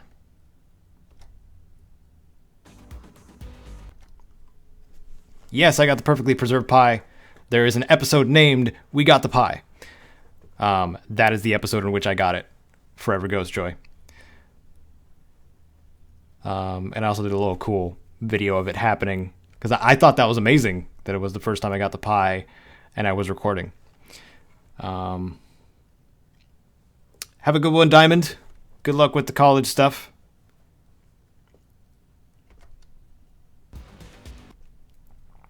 Probably not going to be doing a playthrough of Deus Ex Mankind Divided.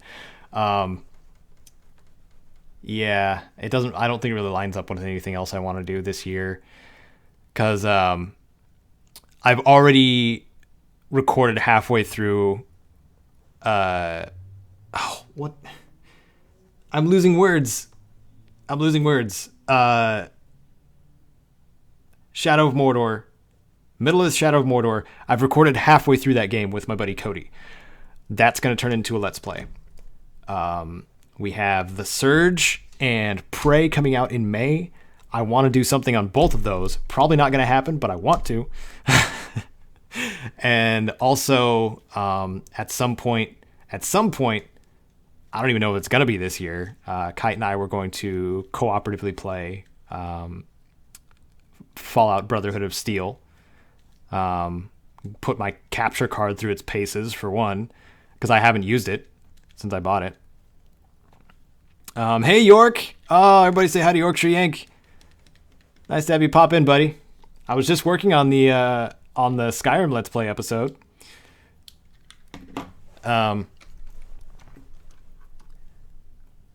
Yeah, I don't know, man. There's a lot of stuff I want to do, but not enough time in the day. Especially doing those 12-hour shifts on the weekends. If you leave the A section of executive safes, directly across the hall, understandably, is the B section. In here is the 14th breach software you seek. You're looking for the safe cluster labeled B04. And out of the 4 safes here, you want the one closest to the wall for the... I need to listen to this in the other headphone, because it's crackling for me. Is it crackling for you guys? I hope not. 04. And out of the 4 safes here, you want the one closest... Oh, it is. Crap. To the wall furthest from the entrance. The 15th piece of software is found in the CEO's secret office of the Palisade Property Bank, all the way on the 9th floor. It's probably just coming through on headphones, or maybe it is just my headphones. I'm hoping it is. But this track in particular, this audio track right here, was had a little bit of distortion, pretty bad distortion in it. Okay, so let's get a map here. It's the first time you've seen me editing a guide, probably, York, right? I don't edit guides very often on this. Whoops, not locate on computer. I don't need that. I need to slow it down. Whoops, not variable speed. I can do stuff. I can do it. Okay, we need 55% speed. There we go. Then we have our maps. I don't know why I closed the map. I'm dumb.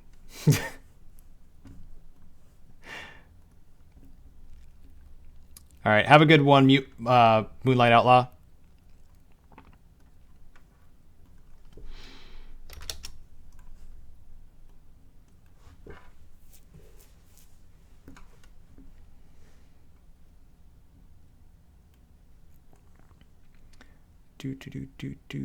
Oh, and I was moving it around. Gosh darn it. Oh, no, that's a problem. Crap. Ugh. Ugh. Yeah.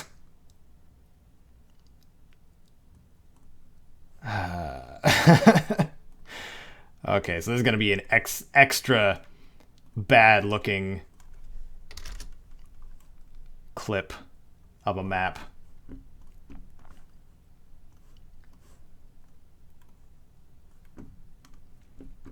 Okay, copy attributes, paste all attributes, and now it looks like a mini-map.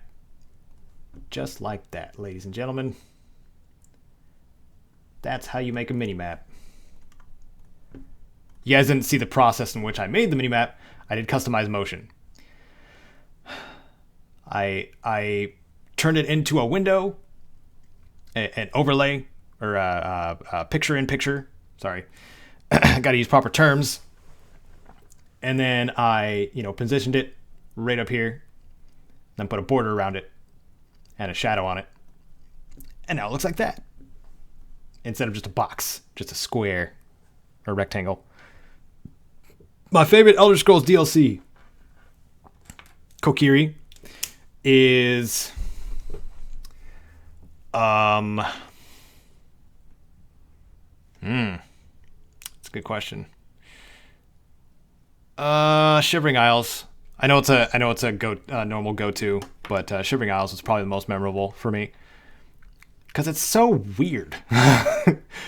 It's got this weirdness to it that's pleasing, I guess.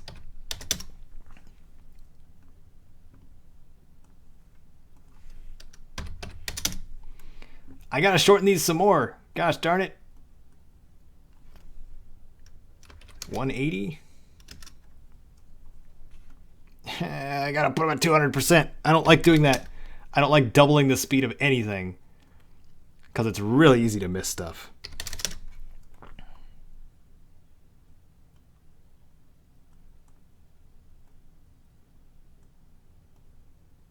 Okay.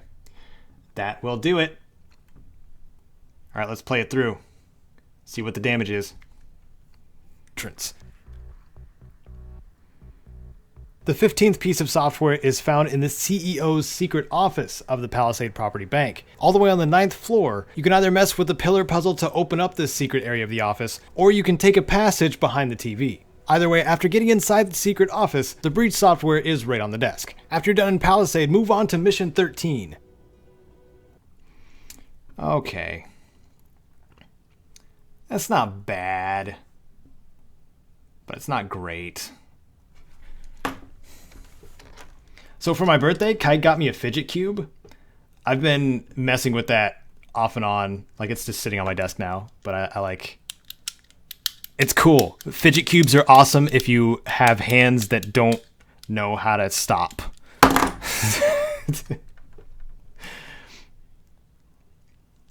I definitely, have a fidgeting problem.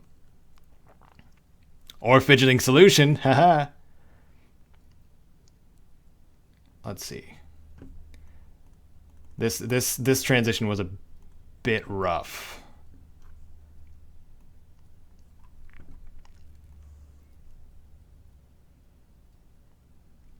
It looks bad. It looks really bad right there. Trying to correct my motion.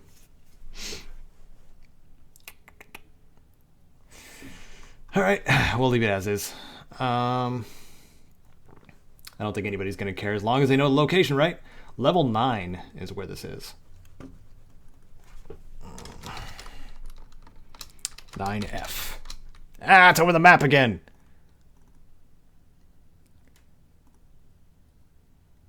And how do I do that?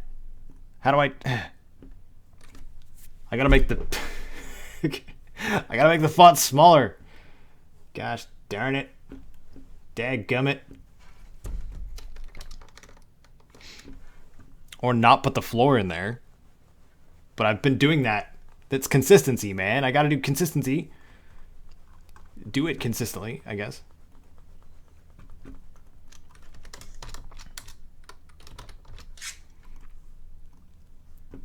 And that goes over the edges too.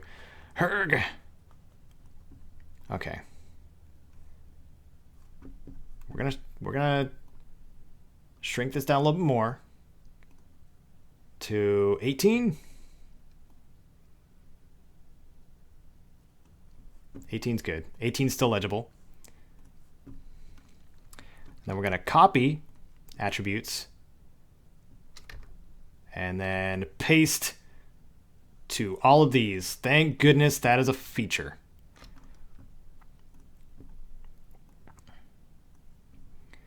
But we're gonna have to realign them also. At least I think. No, they might be... What? They might have fixed that. Oh my goodness. This new version aligns them properly. What? I'm happy about that. I'm very happy about that. Okay, now that looks good. That looks good. Hangar 1, I imagine that is first floor.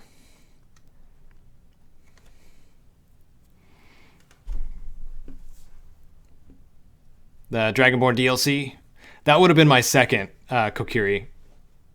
You're right. Hello, Linux70. Welcome to the stream. Do you think we'll get a Fallout New Vegas?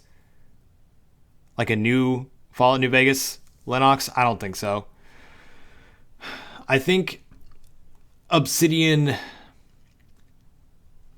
and Bethesda working together on something again is a very slippery slope.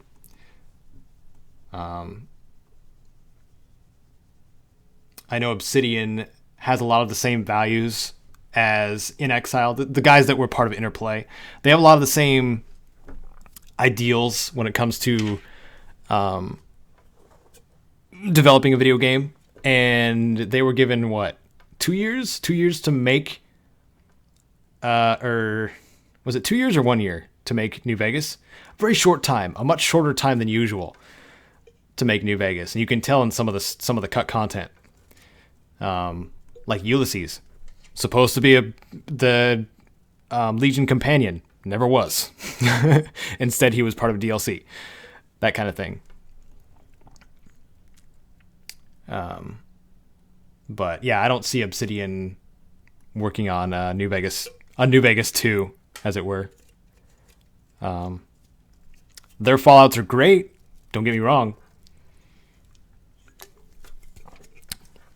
But I would say put your money on Wasteland 3 instead. Let me show you here. Wasteland 3. In Exile is producing that. Or publishing and developing that. Wasteland 2 is fun. If you like isometric squad-based RPGs. 13. Horse armor.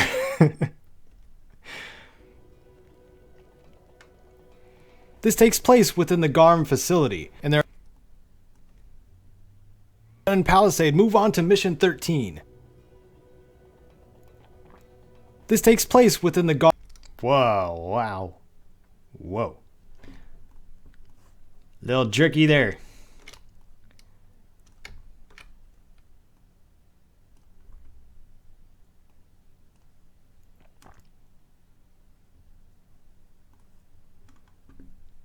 Paste all attributes.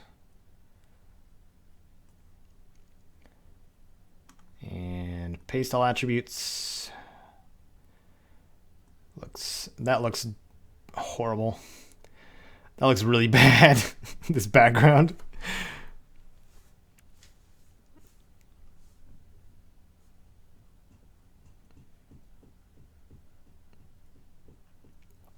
The best way of getting neurodes in Warframe?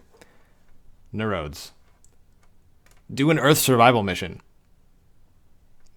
Earth excavation mission. There's no, there might be survival missions on Earth still. But Earth tile set is where I found the most of my neurodes. Or you could do an Orokin Derelict assassination. That guarantees one if you take out the infested boss there.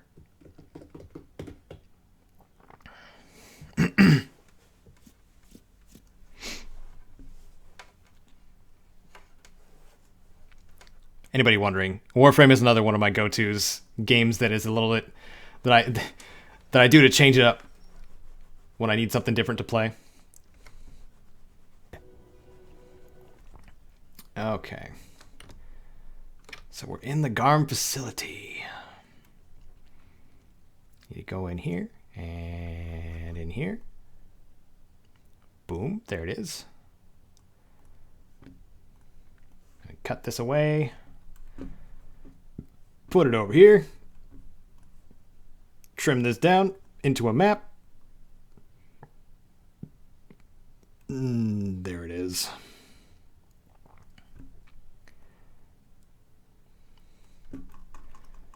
And that's level 1.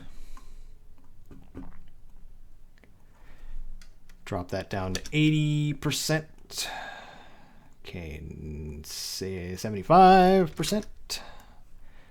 Nice.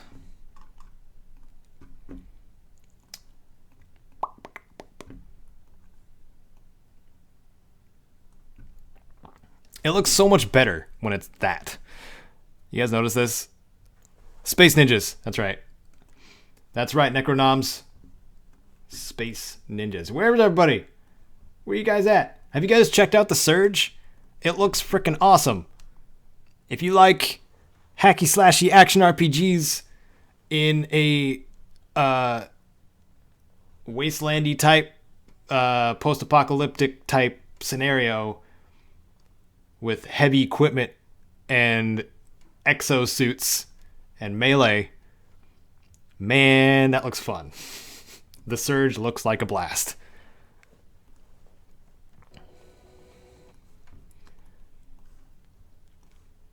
I hope to be able to make guides on it. I hope there's enough content in that game to make guides on. Hello, Max's Kill. Welcome to the stream. 1F.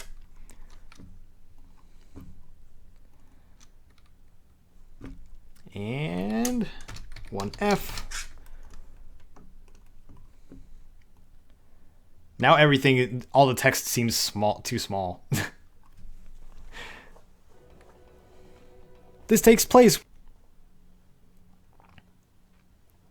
against all odds is shiny hunting within the GARM facility, and there are 2 pieces of breach software here. The first you can find in Hangar 1. When you come down into the hangar, there are a couple of pods on the left side. The second pod contains the breach software on a table next to a monitor. We gotta speed that up a little bit. Just a little bit. 120. 125. I'm speaking in percentages. And then we fade to black. And on to the next one. Hello, Nathaniel Hernandez. Welcome to the stream, my friend.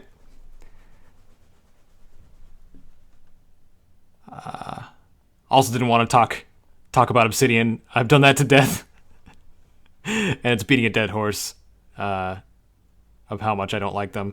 Yeah, it's a love-or-hate thing against all odds. I got you. Like Dead Money? Or like, which is better, New Vegas or Fallout 3? Yeah. By the way, that was not an invitation to talk about which is better. I'm just using that as an example of what can trigger people, make people go from 0 to triggered.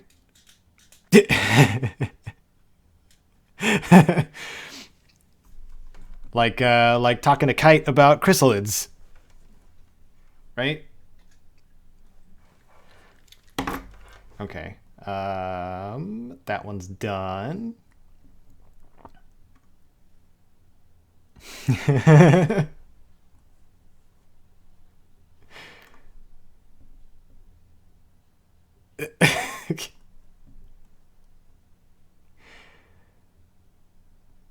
Basket. That doesn't trigger anybody though, Kite. It's more funny than anything, because those who know about Brotherhood of Steel are just like, yeah.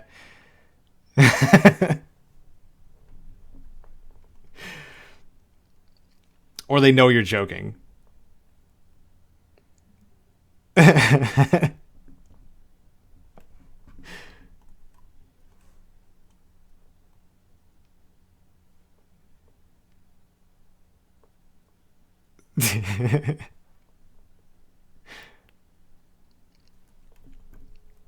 Hello, Eric Hernandez.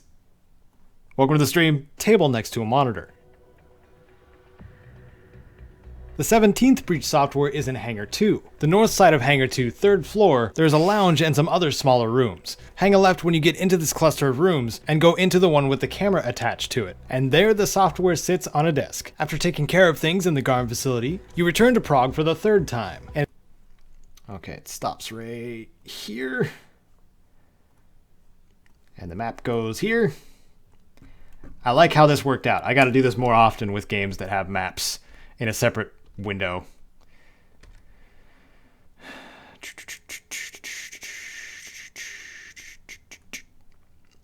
Stop it right there. Level 3.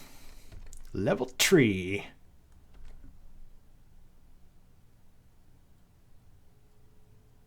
Are they really? Necromancer Raft? That's funny. That's funny. Maybe it's some cross-promotion thing. You think?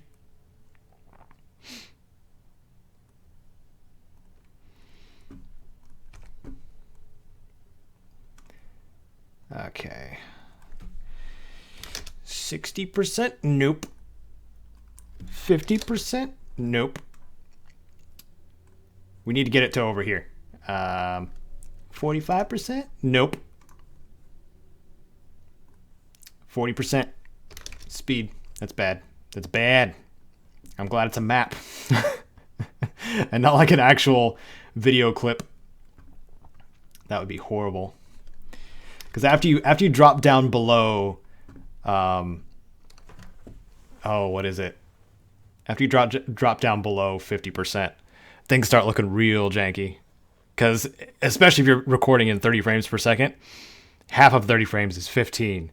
People are going to notice that.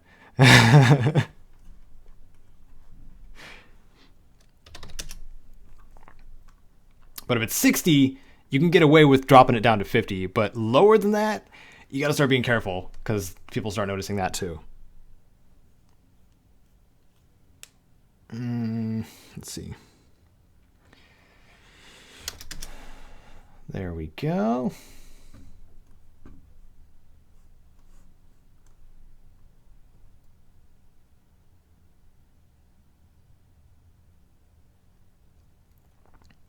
Yes, it started as a hobby, Nathaniel. Now this has become a second job that I really, really like and would love to do as a career. But it comes along with that. I only really like working on stuff that like I want to work on. So like if I were hired by somebody as an editor, I wouldn't enjoy it as much. I like having the creative freedom to just kind of do instead of just be like, oh, I got to edit this for this guy kind of thing. That's part of the reason why I haven't gone to Fiverr and tried to commission editing for people. Because I know I'm fully capable of doing it, but when I edit for other people, I am not as passionate about it at all. And that part sucks.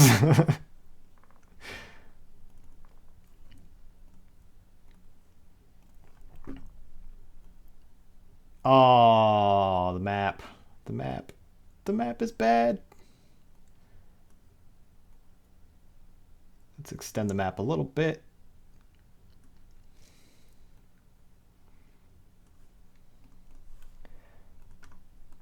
So what I'm doing right here is I'm pan and zooming or cropping a certain section of the menu here just to show the map.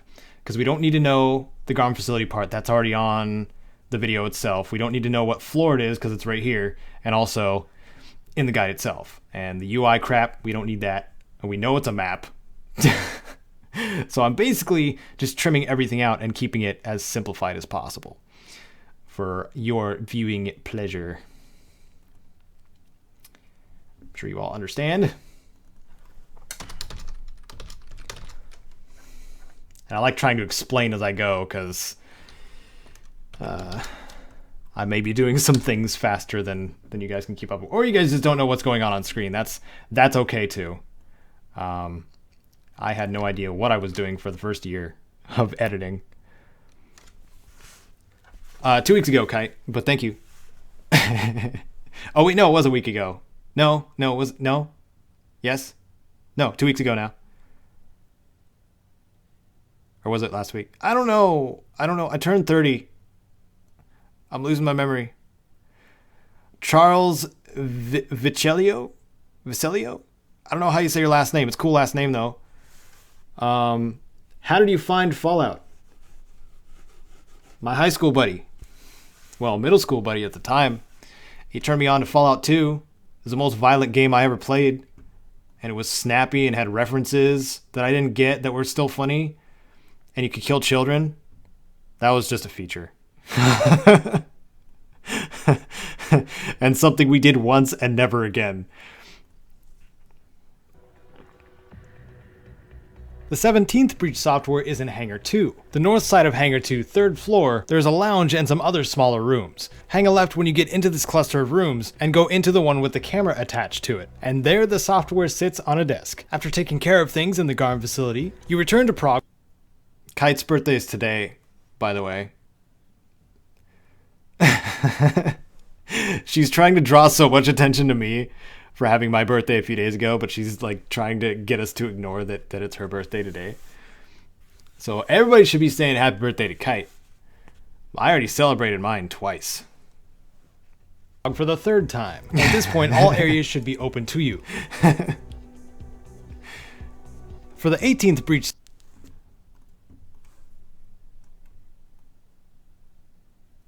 Red light, Diwali Theater. Okay. Does that look good? Is that crisp? You guys understand where you're going? Yes. Okay.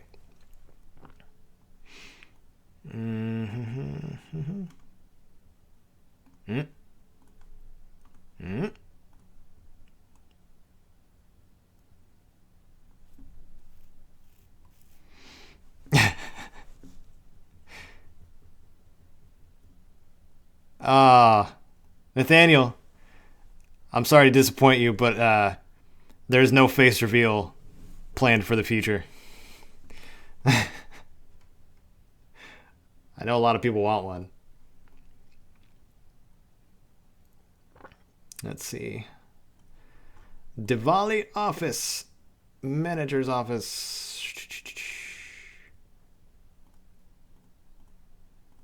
So we'll cut it off right here. It's a very iconic room that's really difficult to miss once you find it. So I dropped it down to 50%. 55? Nope. Whoops. Just barely. Just barely too short. Well, I could probably get away with it because it's a fade to black and it's like the last frame. We'll leave it at that. And then we go to the map.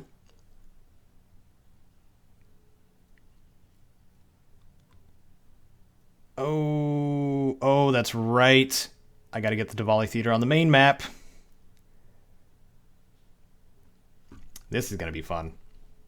All right, so the interior of Diwali Theater, which is level 1, goes up to here. And then we want...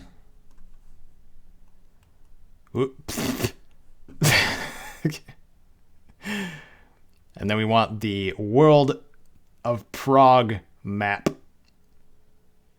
right there. That is a really short span of time for the Prague map. That sucks. That sucks. That means we're gonna have to make a mess of this clip. No, that might be too long of a clip. 35? 35. And then backstage too. That looks... Yeah.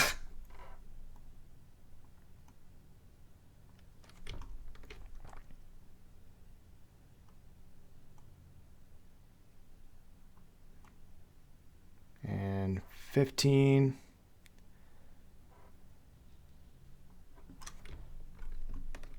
Thank you, Necromancer Raft. I appreciate that. Hey, thanks, Doombringer42. Watching your Fallout guides. Videos are so nostalgic. Are they really?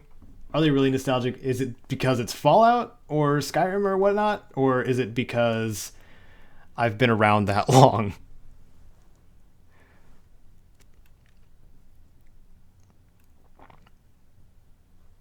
Oh, it's so good.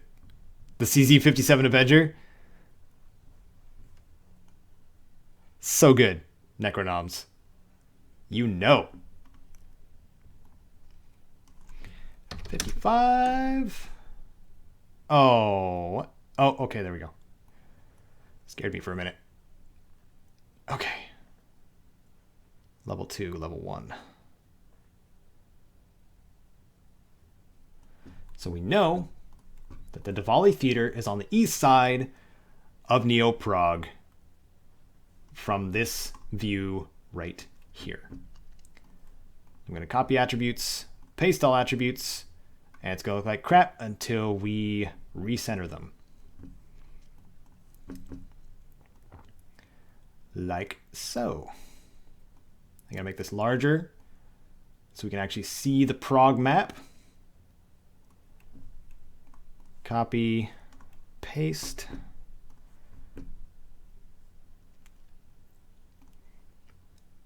Copy. Copy. Paste. Okay. And that's better too. Just need to zoom that in a bit. So we're getting all the coverage. And our mini map looks great.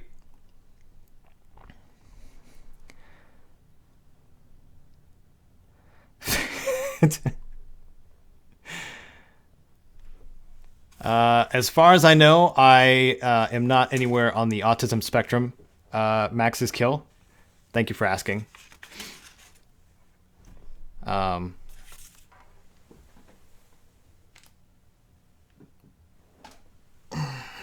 just have a very addictive personality, or I'm easily addicted to things.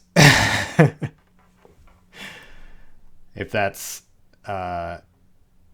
something genetic, because it might be substance abuse, both sides of my family.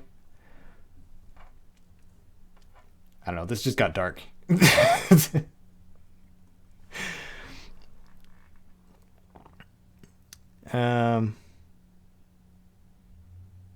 I'm a ghoul, Nathaniel. Sorry to burst your bubble.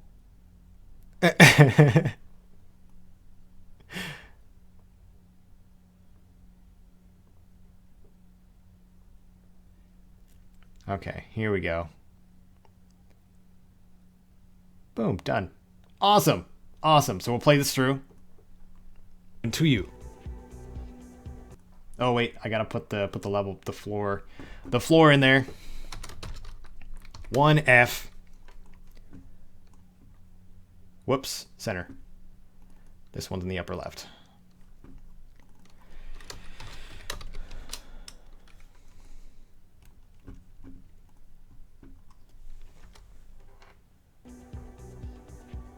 For the 18th breach software, we go to the Diwali Theater, on the east side of Prague behind the red light district. Infiltrate the theater or mow everybody down, and find your way to the backstage area. Get into the manager's office and there is a small room with a security terminal. Right next to that is the breach software. I kind of want to slow this part down at the beginning. Just so you have a better idea as to what to look for. We'll do that. Let's do that. So speed this down to 30. And then keep that at normal speed. For the 18th breach software, we go to the Diwali Theater, on the east side of Prague. See how janky that looks? Even with the preview window being janky. Behind the red light district. infiltrate the theater or mow everybody down, and find your way to the backstage area. Get into the manager's office and there's a small room with a security terminal. Right next to that is the breach software. Cool. I was so close to being done with the commentary on this too. I got number 21 out of 30.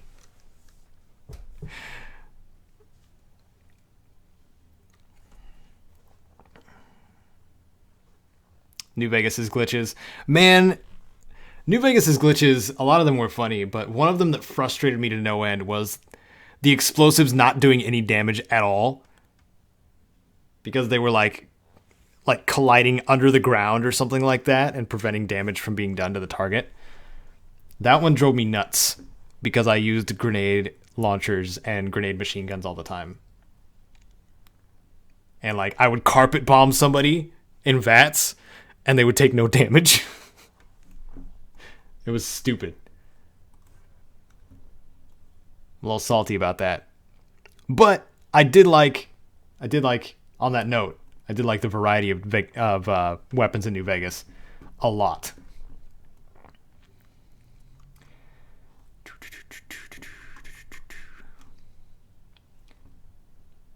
They had the biggest variety of unarmed weapons too. Fist type weapons. Oh, so many choices. And you guys know, I love my unarmed characters. Punching everything as it and causing it to explode is very satisfying.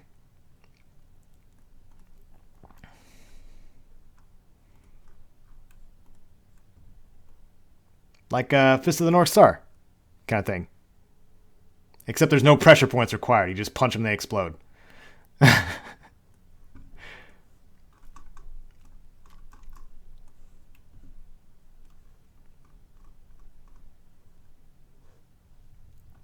I mean, it was an explosives unarmed character, so that's why I had the grenade machine gun or thump thump. Sorry, mercy or thump thump, or both.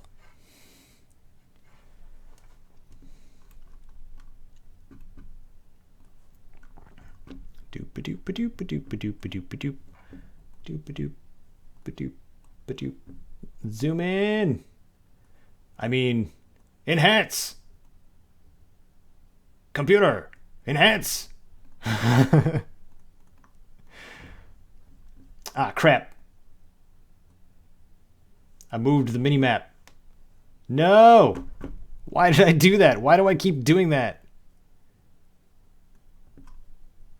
Ah, it's so frustrating.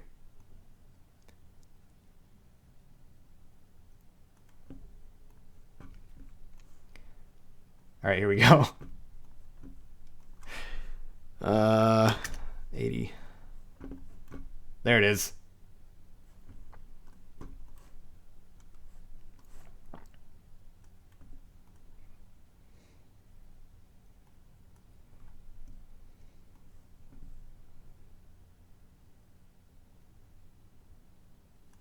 Okay, now I gotta move the pan again.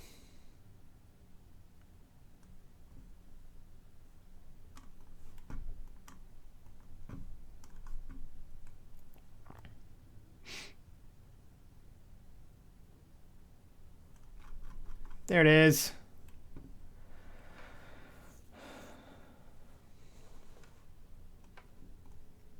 And then from here, across from Tube House.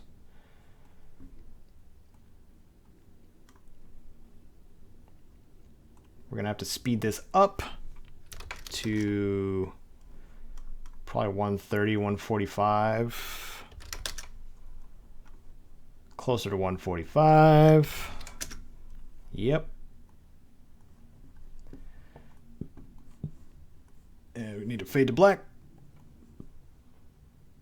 Oh, not enough time. Not enough time.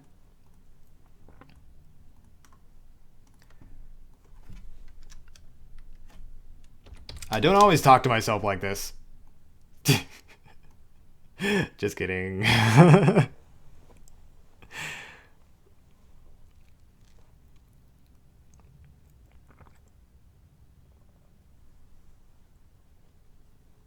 How many of you guys have done the intelligence implant rush that Kite was talking about? The level 1 implant rush that I did a guide on? I'm surprised people actually use that. Like, I know that people were actually looking for like the one in Fallout 3, the fastest route to get to the intelligence bobblehead. That one's pretty easy in Fallout 3 because all you got to do is just run away from things. But New Vegas, if you try to outrun a Cazador, it's not going to happen. Same with Deathclaws. I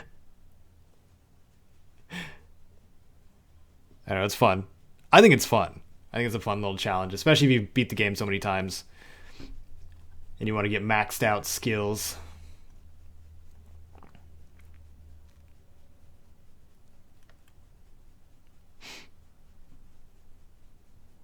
You didn't like my route, Necromancer Raft? It's on the desk. I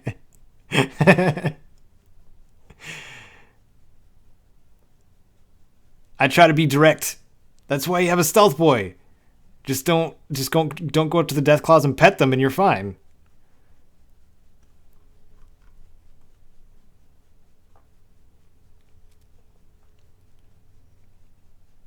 Besides, there's only one... No, there's only one spot that there was Deathclaws. I went through Cazador territory. I was north of the quarry.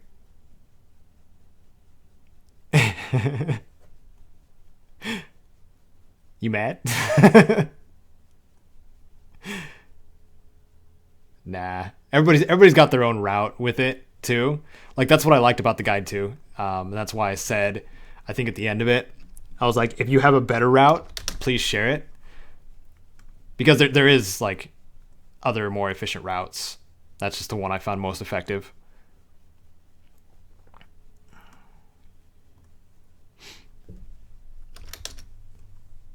Did you bring your Necros, Necromancer Raft? I know it's probably a dumb question.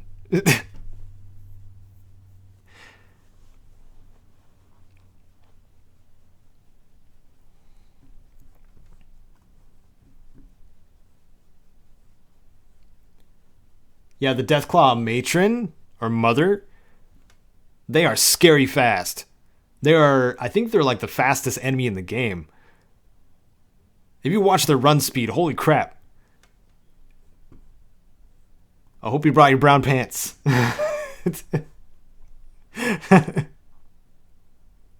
Their ground speed is terrifying. Okay, tube house. Doop-a-doop-a-doop-a-doop-a-doop-a-doop. Doop-a-doop. Is that the that?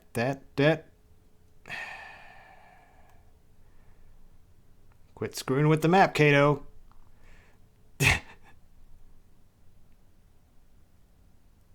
me a view of the map I can use. Oh, come on, man. All right. We'll have to do that one.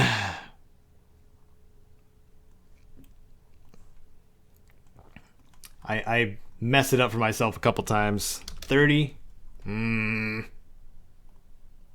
25. Blech.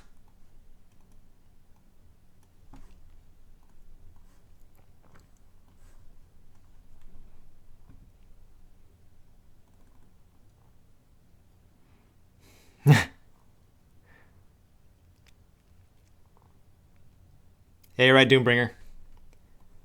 Anti-material. Or, if you can see them before they sneak up on you and murder your face, bottle cap mines are great. Deathclaw Slayers. I like using those a lot. Oh, this is the tube house one. Oh, I don't have to extend it too far. 30. 35. Yay! Great. Just great. Here we go. We're almost done here. And then I think I might call the stream. Because we got some other stuff to do today. Like go eat cheesecake whenever Radiant decides to wake up. Eat cheesecake and pasta and stuff.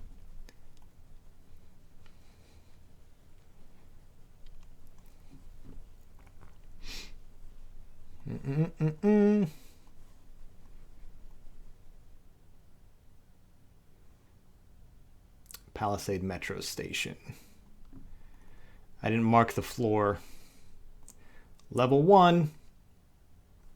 That's easy. 1F.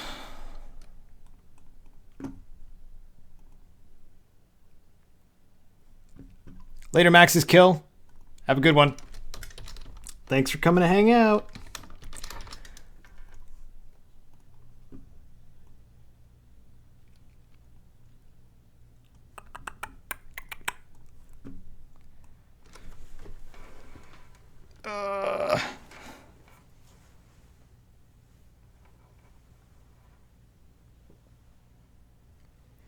Hello, that darned imperialist. Great name.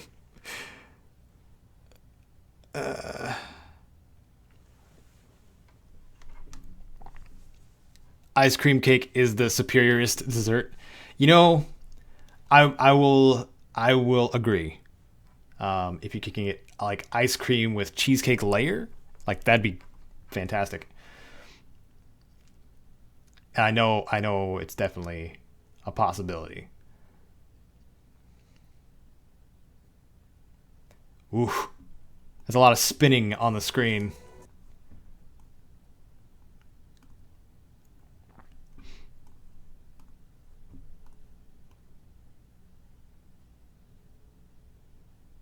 Let's see how this plays through. Directly across from the Palisade Station is Tube House. You can locate the 20th software by taking the door in the back down to the basement of Tube House. It sits on the arm of the couch in here. Okay, not bad. Not bad. There's a lot of spinning on the screen. I was worried. Yeah, it would make anybody nauseous. But I don't have to say Tube House basement anymore. Well, say Tube House level 1.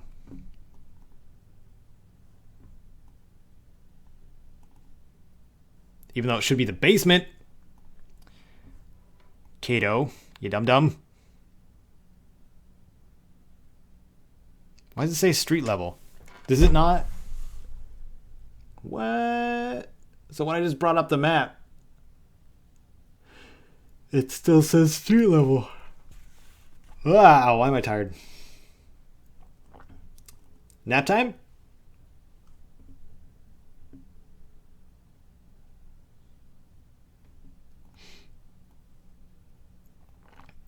I'm just going to leave it as Tube House basement, I guess. No, because that's inconsistent. Oh, this bugs me. B1. Done. That looks better.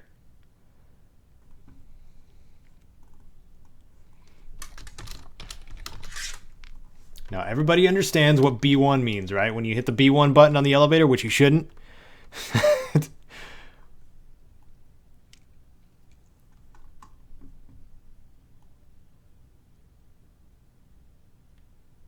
Oh, I should do that with the metros, too.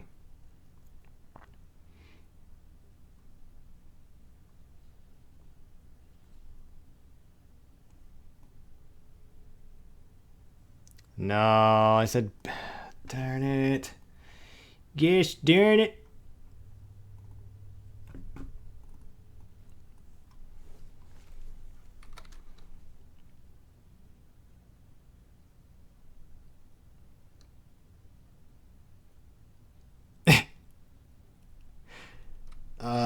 One F.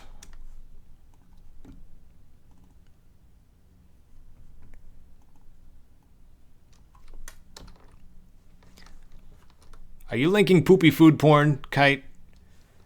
Don't be doing that.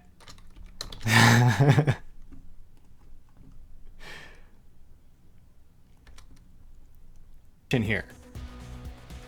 It's like the delusional artists and foodies pages fused together. Like, take a picture of their nasty nasty, horrible, horrible food.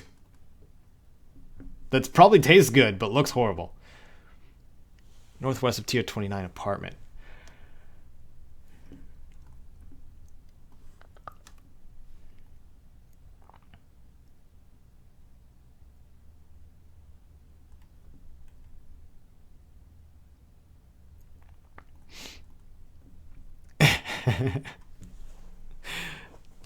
Hey, why is everybody bashing cheese? Cheese is amazing.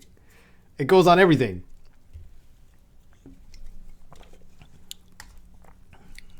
Bread, pizza, friends.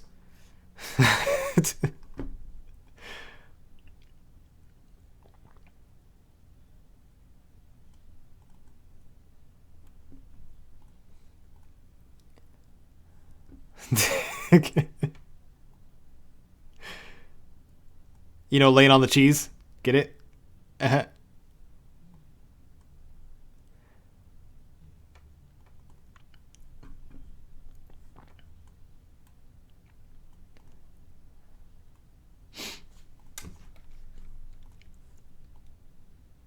And that was a fast route to get to this one.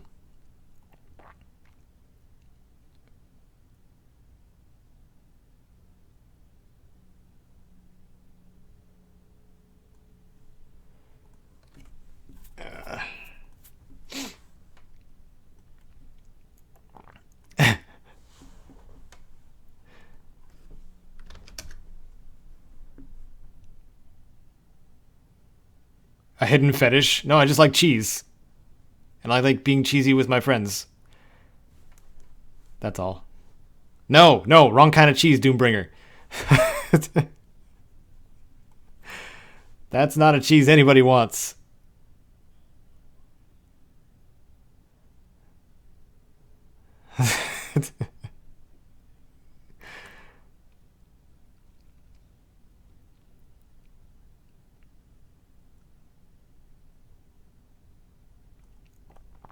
Okay, right here.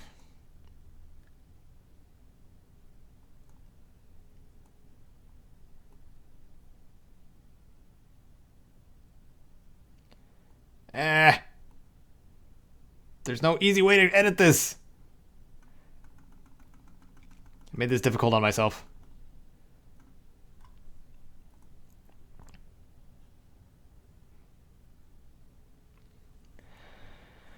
Okay. Yeah, I'm thinking of ending the stream pretty soon, Brennan. So I hope you have a good one, man. Thanks for coming to hang out for the whole stream. Greatly appreciate it.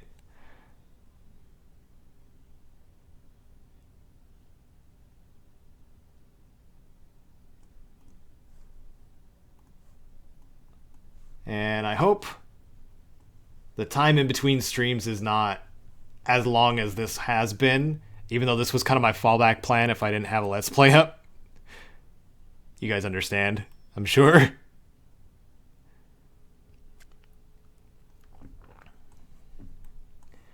Why did I do this to myself? Why is the map so short? The map clip. 30? Oh no. Oh, this is this is a bad one. This is a bad one. 25. Ugh. Ugh.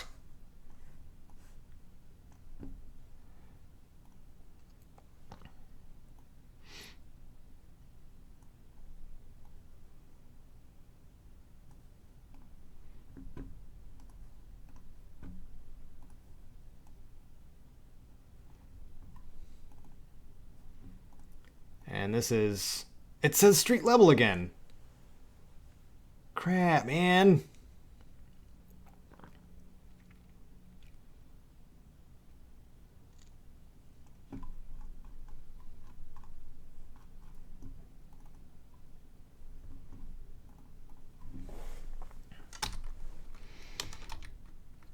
I'm just gonna say 1F. Because it's street level, apparently.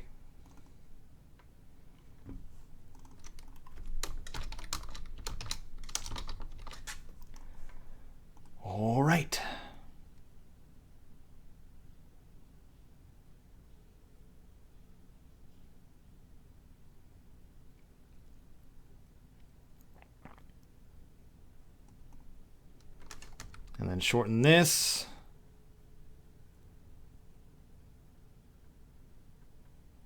To right here. Make it more fluid. Hop this. Jump that. Jump up this. Okay. And it's going to be faster. Faster, faster. Faster than that. Even faster. More fast. Too fast. Okay. And here we go. Here we go.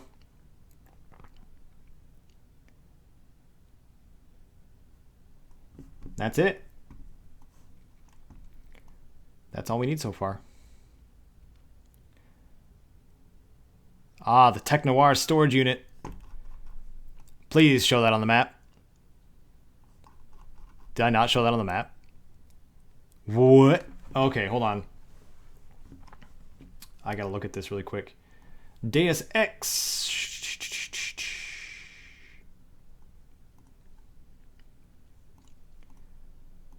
Tech Noir.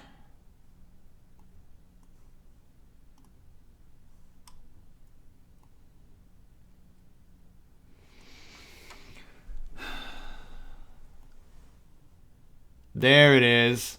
Okay.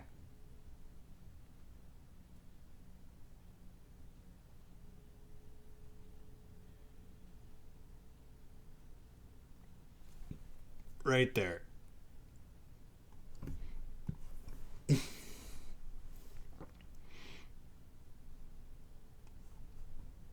Whoops. Whoops. Screwed that up. We want to hear.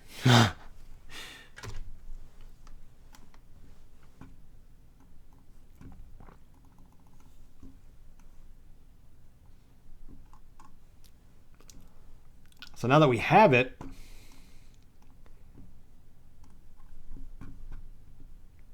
now that we have the map, the reason I did this is so I can copy this over to the intro right here. So then you can know where you're supposed to go.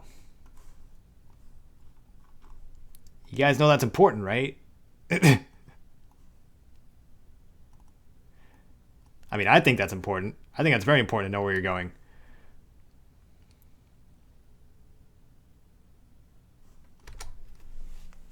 Breach is now a standalone portion of the game, which involves hacking but in a simulation type format. In Breach, you can gain things called booster packs for completing missions and acquiring credits. However, for every 5 Breach software discs you collect in Mankind Divided, and after exchanging them with the nice man at Tech Noir in Prague, you will get a free booster. That darn Imperial, probably. Ghouls kind of leak radiation, so there's a pretty high chance of getting cancer from doing a ghoul.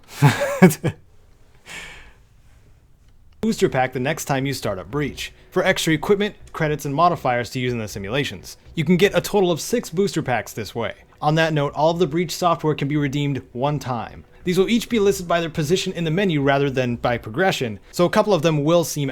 But then again, Radix and yeah, John Roberts has a good point. And Radix and Radaway are exist. So you can just reduce your rads. So I don't know. I really don't know. I don't know how cancer works in the Fallout universe. Out of order. With all that in mind, might have been cured. Get started. Might have been cured already. Okay. I'm gonna play you guys a little clip of the interview I did with the Jordans really quick after this. Here. Number 21 is found in somewhat of an unmarked apartment that is just northwest of TF-29's entrance. This apartment's only accessible from its balcony, so the Icarus dash might be helpful here. Get inside and on your left is a safe that is normally covered by a painting. The software is within the safe. Cool. So most of this guide's done now. You guys helped. You guys helped with this.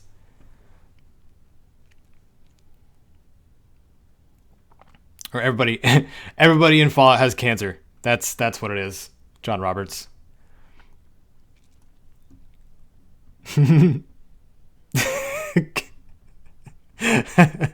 Called it. All right. Yeah, let me show you guys that or play that little part of that clip for you guys. That's just my audio.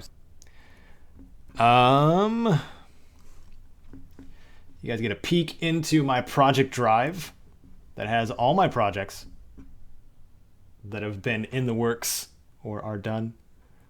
Oh, I made a ringtone for Kite from from Conan Exile's audio.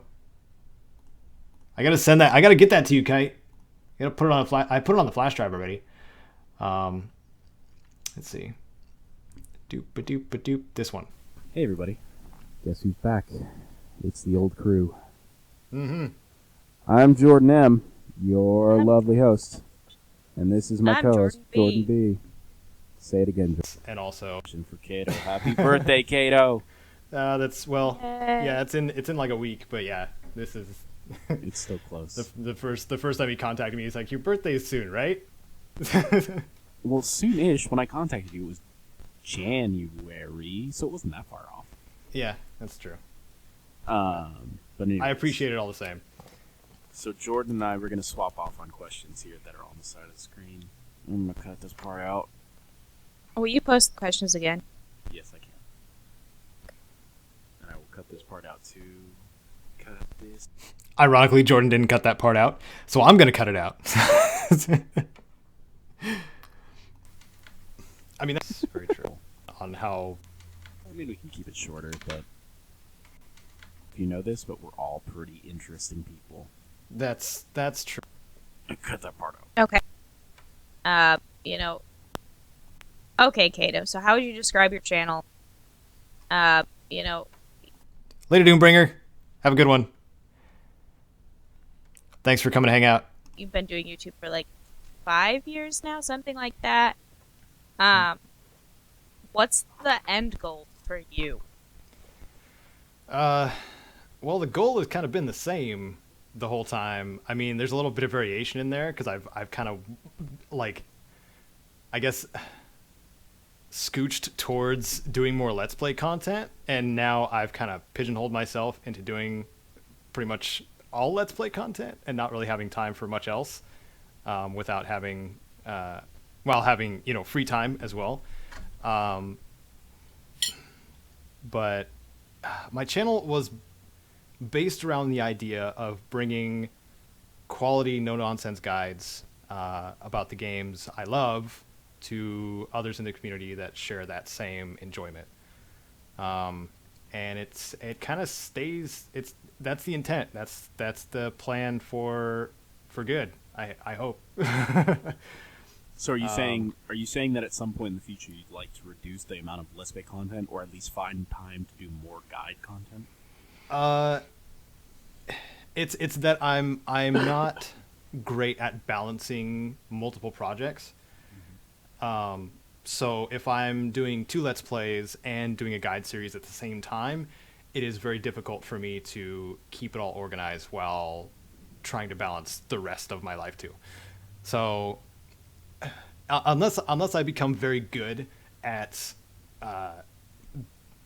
like ordering my tasks, and I don't see that happening really anytime soon. Anyway, I'm gonna make a video out of that. So you guys will get to listen to the whole thing once that's done. But there's no ETA really on it. But it is just gonna sit here and remind me every single time that I see it. That's another thing I gotta work on. So, yep, that's a thing. That's a thing. Yes, my end goal is world domination against all odds. I fooled everyone. So, I think this is a good spot to leave the stream. We've successfully edited portions of 2 things, a large portion of the Deus Ex guide for sure. So this looks so good too. Seeing something so organized like that. Then there's only, a few left. And it's going to be under 10 minutes. 30 things in under 10 minutes. Oh, feels so good. But, all right. You guys have a wonderful rest of your day. Kite, Radiant, and I are going to go eat some cheesecake and pasta, and I don't know, we're going to do something else. Maybe we're going to play that. What was that game? Speak, or you're dead, or whatever. The bomb defusal one. I guess we're going to play that. All right. You guys all have a wonderful time. Wonderful rest of your weekend, day, and stuff like that. And I will catch you all later.